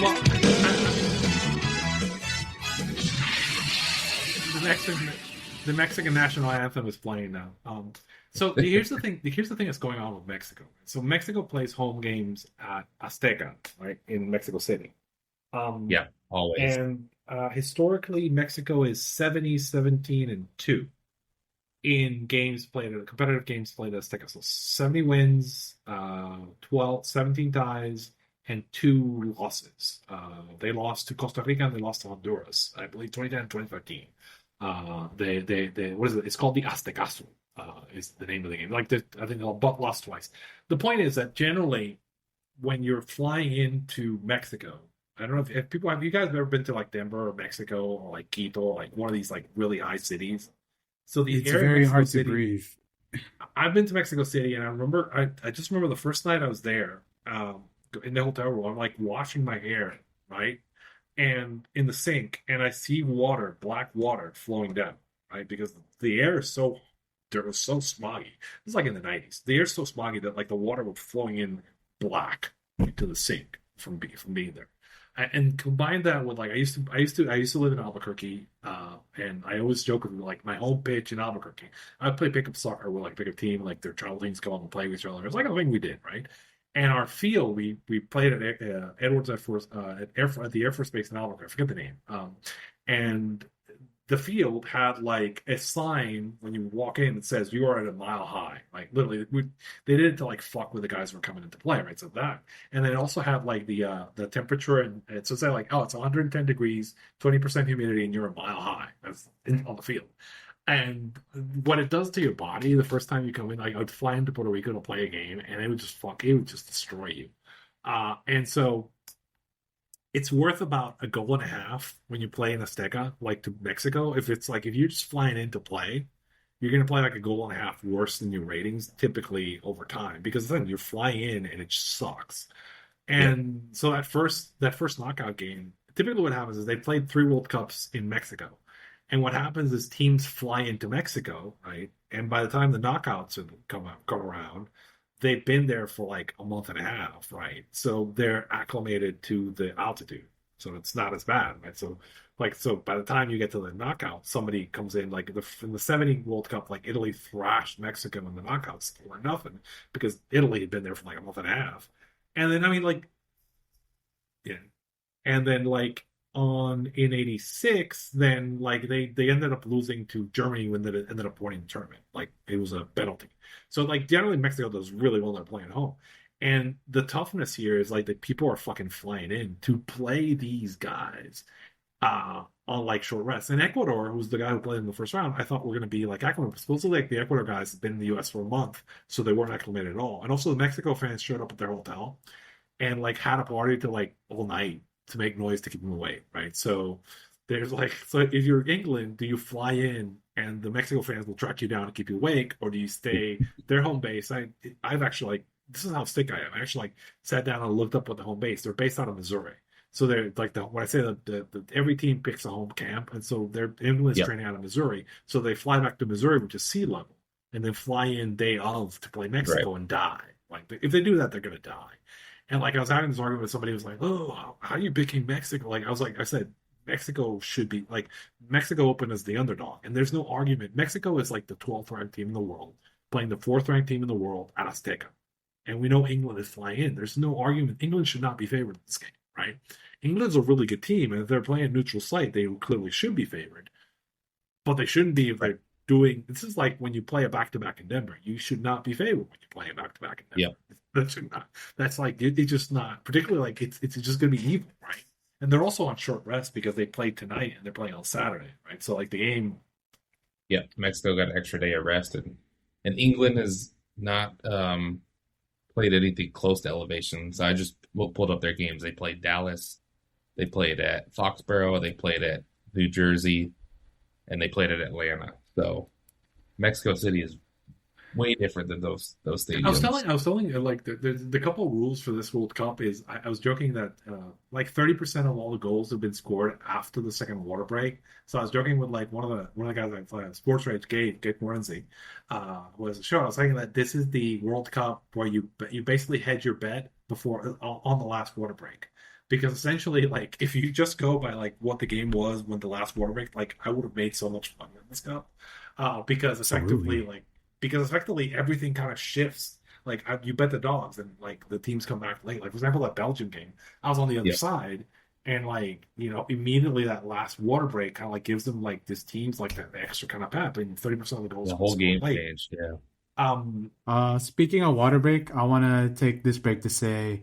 BJ Bethel, follow him at BJ Bethel Tweets on X. Also, follow his Substack. That's bbethel.substack.com. You could read all of his things there. He also writes for SE Scoops. That's BJ Bethel Tweets on X and bbethel.substack.com. Thank you for joining us, BJ. It's always awesome to be on here with BJ. I love it. Yeah, it's great. So, what else do we have about what else do we want to go? Do we want to guess, like, Tay, who do you have winning the World? What's your final for the World Cup? I would have to look at the bracket. I feel pretty good about France winning it. They just seem like head and shoulders like the best team to me. Well, I mean, my final is France-Argentina. It's been France-Argentina since the go. And Argentina's got a pretty easy path looking at it, yeah. Yeah, Argentina's got the easiest path. And, like, I'll point out that 7 of the 8 cups played in the Americas have been won by a CONMEBOL team, a South American team. The only time a South American team did not win the World Cup was when Brazil's striker broke his back before the last game, and Brazil had left their squad at home. So, like, they left out the good squad. And then, like, Germany won on penalties over Argentina, and Argentina missed a very late strike in that game. So for the most part, you can always the chalk is going to be Argentina or Brazil. I think Argentina has the easier path and is the better team. And I think France, if I'm strictly picking who the best team is on a neutral field, it's France. France just looks amazing. And France looks like they're going to destroy any team that they put in front of them, right? France looks like they're playing on a different level than everybody else. It's like you just watch it, and I'm not a big soccer like fan or like watcher, but I just watch it and I'm like, these guys are a level above Yeah. everybody they're playing. Mbappe is the best player in the world, and Yeah. if you take Mbappe away from that team, they're still making at minimum the semifinal, because that's how like the lineup up front for the France is just kind of insane right now. I was like talking about this, and I was like saying that like, so Paraguay beat Germany, and Paraguay is a team that's very much built to control the game with defense. They got like taken out in the U.S. game because the U.S. got up on them early and took them out of their game. They're very Greece. When I say Greece, if somebody's a football fan, Greece basically they call us park the bus. Get a one goal lead, park the bus. This is what Paraguay wants to do, and that works against Germany. Germany doesn't have that dominant single player to kind of like take them out of that game. France will nuke Paraguay from space, because you can't, like, if Paraguay it parks the bus in front of their and lets France play in front of Paraguay's goal, France will put up like five, like France will just kill them. You can't. I think you can only beat France if you score 3 or more goals. You can't park the bus on them. Well, I mean, there's two ways. I think honestly, weirdly, the team that probably would have matched up the best with them probably would have been Japan, or like a team like Japan, or like Japan. And Japan actually like was really dumb, because like when they were the best, is Japan was really good with they have so much speed that they can play in the midfield and just play in the midfield. So like Spain, or a team that's what they call Joe Bonito, the total football, like you're playing in the midfield. You have to play like in France. You have to say, look, I'm going to play the midfield, and I have to trust that if France like beats me in the midfield, I can run back and stay in front of the ball, right? But you can't let France build around your so for American fans, right? So like, imagine the pitch has like 3 zones. There's in front of my goal, in front of their goal, and the midfield, right? And teams that are fast and can pass well, if you can play the ball in the midfield, is a better way than like doing what we call park the bus. You're saying, look, I'm gonna pull all my defenders back and play in front of my bus and trust that my defenders can keep them out. And I mean, the U.S. was doing that late. They were doing the game against Bosnia. But like, if you do that against France, France has like 3 of the best strikers. Like, if you go watch that goal where like Mbappe kicks it back, you know what I'm talking about, right? Where I've missed a lot of the France games, but I would say you could also relate it to the Congo game today. So they're doing this. It's a 3-man play with the 3 best strikers in France, and Mbappe kicks it back and then does a side run like it's a video game, and they're like, and the other team is he strafes. He literally strafes. Yeah, it just doesn't really matter. You're just watching. You're like, oh fuck. So you can't rely on. Yeah. You can't let them sit in front of the box. So I think Argentina is smart enough to do that, and I think because Argentina will play, and they will develop the play on a breakaway, and they have a lot of speed and talent. So I think that's where we're heading. Looking at the bracket, I have a hard time. Yeah, it looks like it's gonna be that way. Hey Tay, did you talk about your live experience at the Senegal Belgium game? No, but it was incredible. I think I can't give it a 10 out of 10 experience just because I think FIFA kind of was pretty lazy at all like the extracurricular stuff, which it doesn't really bother me, but we were excited to go to the FIFA store, and it was like worse than an AEW merch stand. And then and then just all the stuff around in the stadium, because they open doors 3 hours before and you can stay 2 hours after the game. So I just assumed there would be a lot more stuff, but there was really just like places to take selfies in front of. So I think they get like a D or an F in that. But in terms of like game atmosphere, I've been fortunate enough to go to a lot of cool sporting events in my life, and I don't think anything really measures up to being at a World Cup game, especially an elimination game like this. The energy was just incredible from start to finish. I had like the best time of my life at a sporting event. Yeah. I actually went to the Dodgers Padres game the other day. Was it maybe yesterday? There was so much green. Mexico there was so much green Mexican like jerseys in the crowd. You might as well have played the Mexican national anthem, Oh yeah. and I would have Well, if you stood for went that. yesterday, it was during the Mexico game, so Yeah, yeah, yeah. I was kind of watching it on my phone as the Dodgers were playing. It was kind of a shout out anyway. Whatever, Dodgers, Padres, and suck ass San Diego, suck ass. But you know, I got my Dodger dog. I watched some soccer, and every time that Mexico scored a goal, you heard the crowd just explode for no reason. And the reason was because El Tri was finishing the story. Uh, that's that was my experience at the Dodger game, was watching soccer at a baseball game. That was yeah. interesting. Yeah, I kind of wish I went to like a Mariners game during all this. I guess I still have the chance, but Hey, it's awesome being down there in the environment or any sort of big gathering, like you're saying, the Dodgers, because it's yeah. infected everything, and it's really fun. I did have a question for you guys because my wife is the one that brought up this story to me. So Mrs. Lariat actually brought up this because it's been big on social media. The bullying of Caitlin Clark in the WNBA. And this thing done to her and all those things being said about her, how people feel like, I wish you weren't in the WNBA. The WNBA would be better off without you. What's your guys' take on this? Because I'm like, this is so weird to treat a superstar this way, and all the referees letting this slide, and the officials. It's just absolutely odd to me that you would let one of your stars, one of the only draws in the WNBA, get abused like this.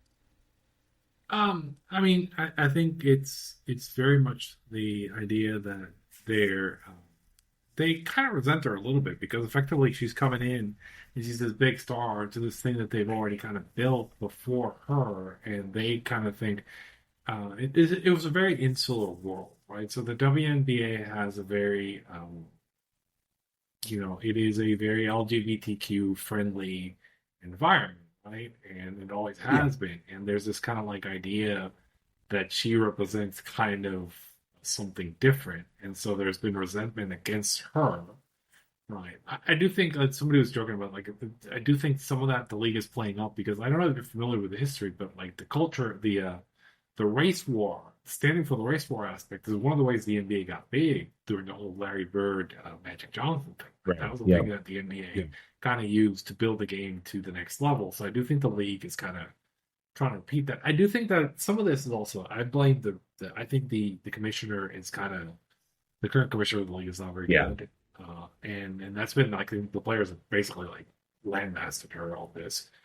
So I think that like some of that is I think also the team has not been as proactive as they should have been in protecting their star. Because and I'll say this, like the Steph, we were talking about Steph Curry before, and Steph is a guy who's taken a shit ton of beatings.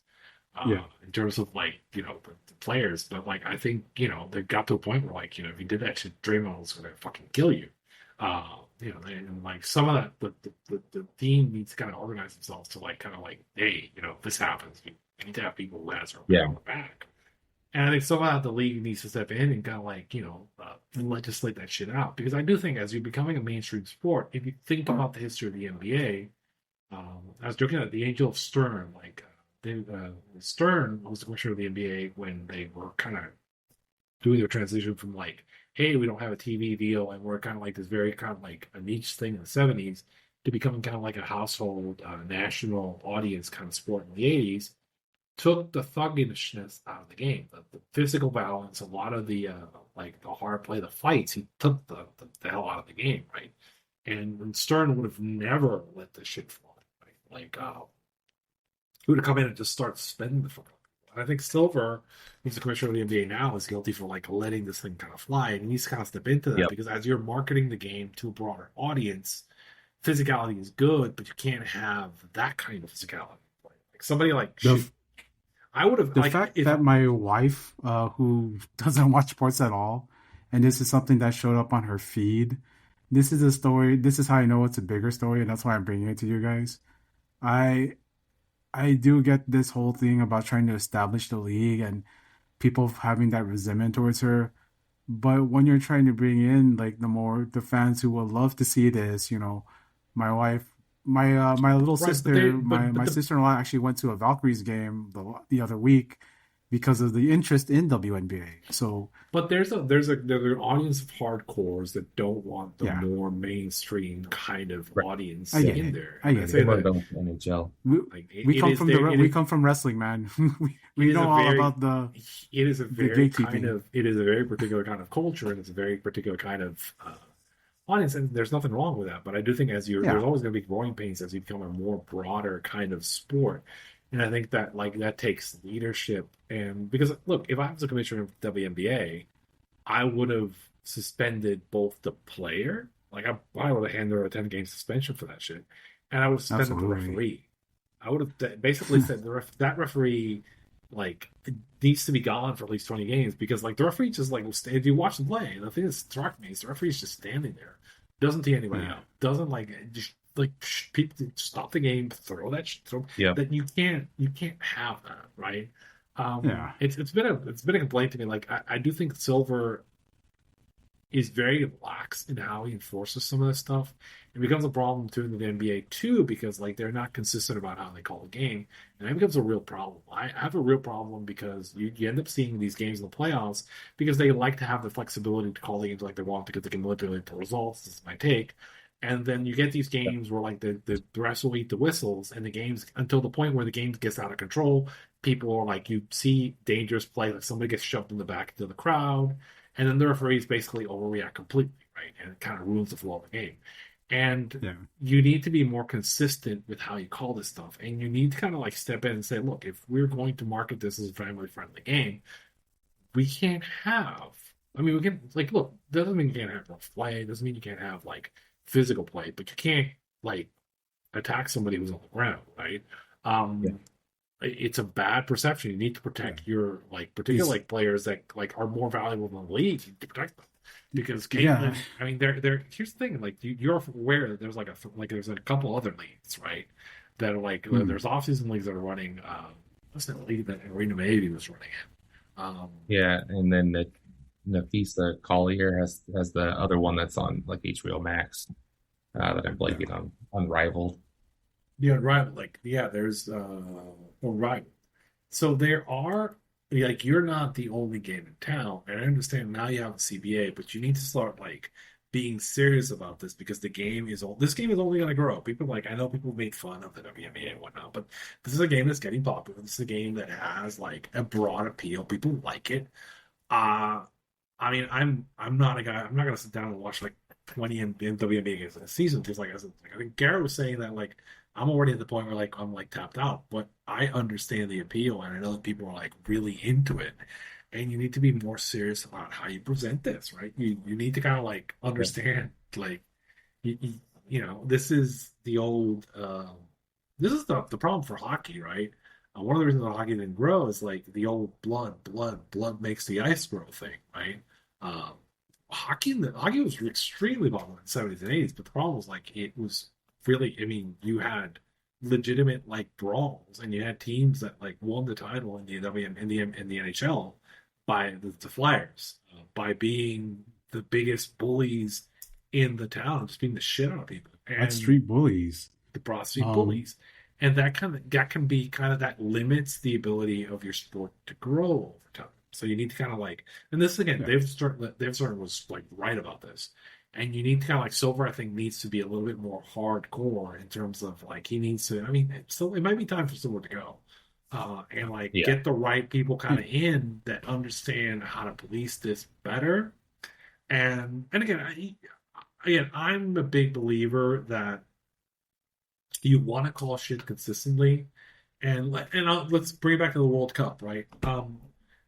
The World Cup, one of the things that's been notable is like they've very much not whistled on tiki-taka shit, right? Yeah. And I remember the one game I was watching. Tiki-taki out of here. Yeah, I was watching the Haiti game, and Haiti was playing, and the thing that killed them in that one of the games was like they kept expecting the referees to whistle for red cards and whistle for free kicks, and the referees were just like, "No, we're not whistling for that shit." They're whistling for like serious fouls, and like they're doing a review, and I think they've done a good job. It's been very consistent across the board. Yeah. I think there's only been 2 red cards the entire tournament. the USA game in Paraguay, I believe, were the only two red cards. And they've been very. There was one in Mexico. There's been two of the cover the mouth red cards. I know that. But in terms of like actual fouls, I think there's just the two, like you're saying. Yeah, it's like, and there's not been a lot of penalty kicks, and when there's been a penalty kick, it's been a penalty kick, right? Not like you see it and you're like, oh shit, that was a penalty kick. So they've been really consistent about like letting the game flow, and they've called it a certain way. And I think like my problem will be like when I have the NBA, you're like, oh, you playoff fouls. And I'm like, brother, if you're saying that there's a set of rules for the playoffs and there's a set of rules for the regular season, that means the regular season games are not real games, right?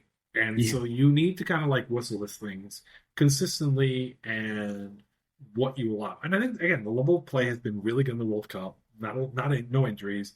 The games have flowed. I think they've done a really good job of presenting like a really appealing product. And it's been, consistent pretty much across the board. The one game I brought, like, there was like, oh, gosh, what's up? I would...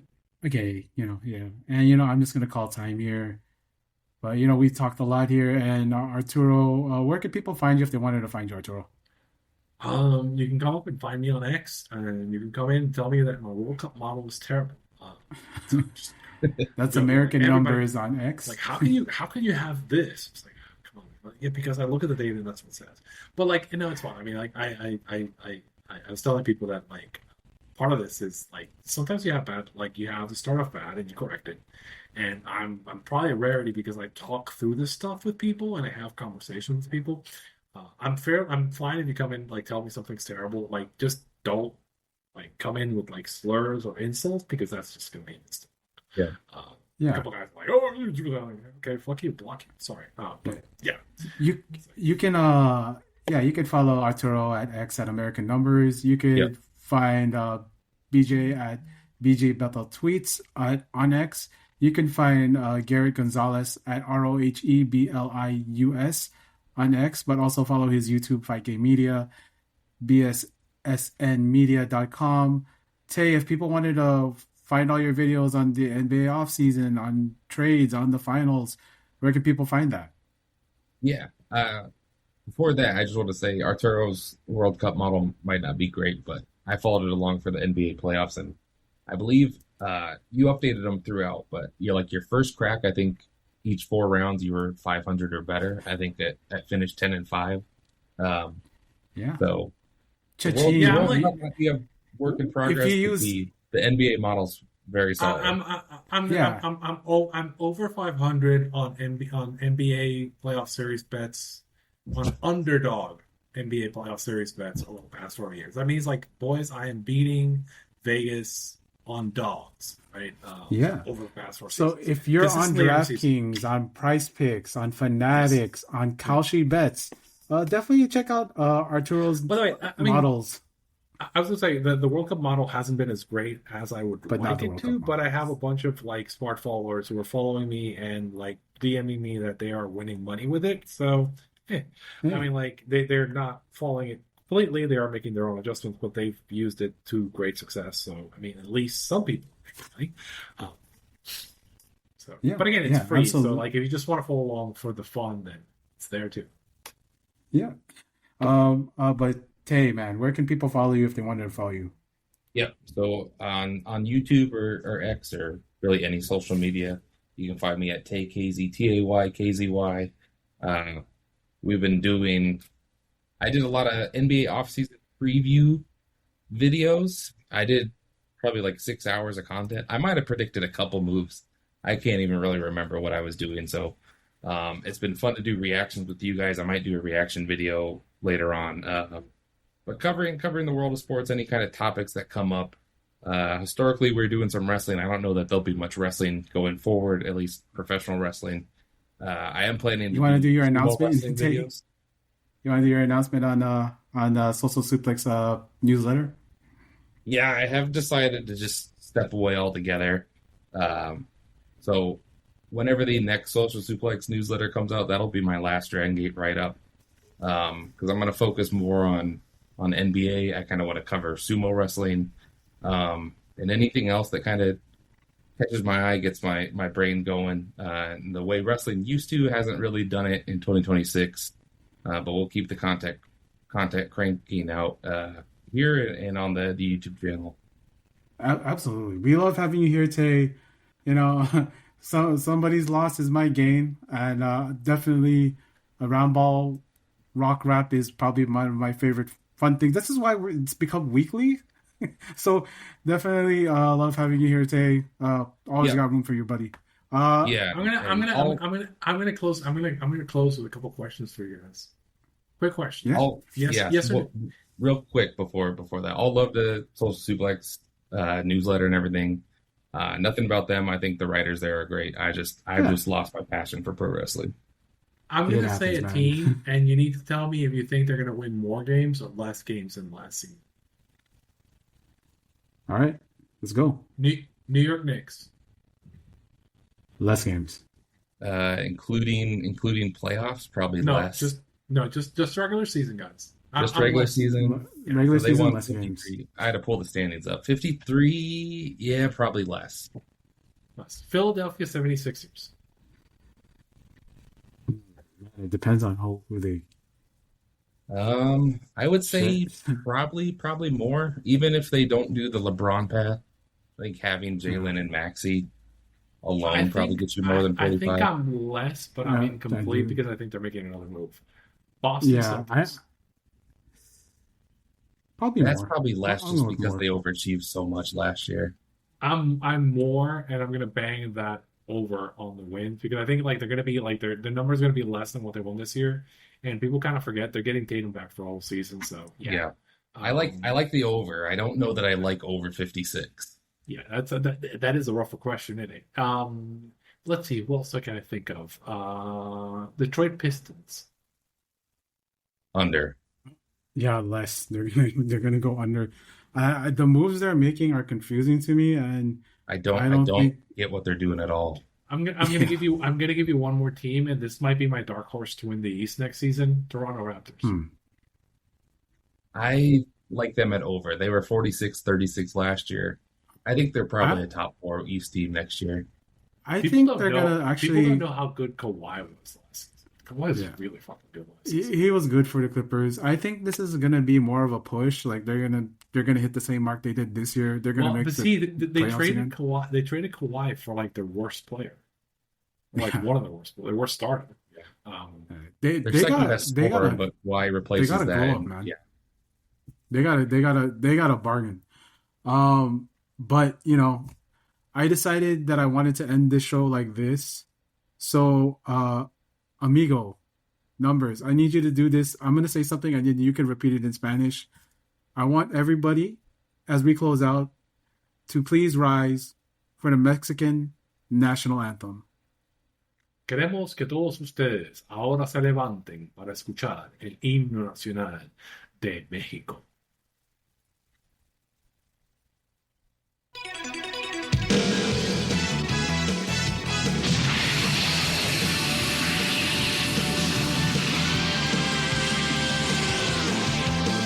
El cielo resplandece a mi alrededor, volar destellos brillan en las nubes sin fin. Con libertad puedes cruzar hoy el cielo azul, que da furia un golpe dentro de ti, como si un volcán hiciera una erupción. Derrite un gran glaciar, podrás ver de cerca un gran dragón. Shala, Shala, no importa lo que suceda siempre, el ánimo mantendré. Shala, Shala, vibrante mi corazón siente emoción, haré una genkidama. Shala, Shala, no pienses nada, solo escucha, sueños hay en tu corazón. Shala.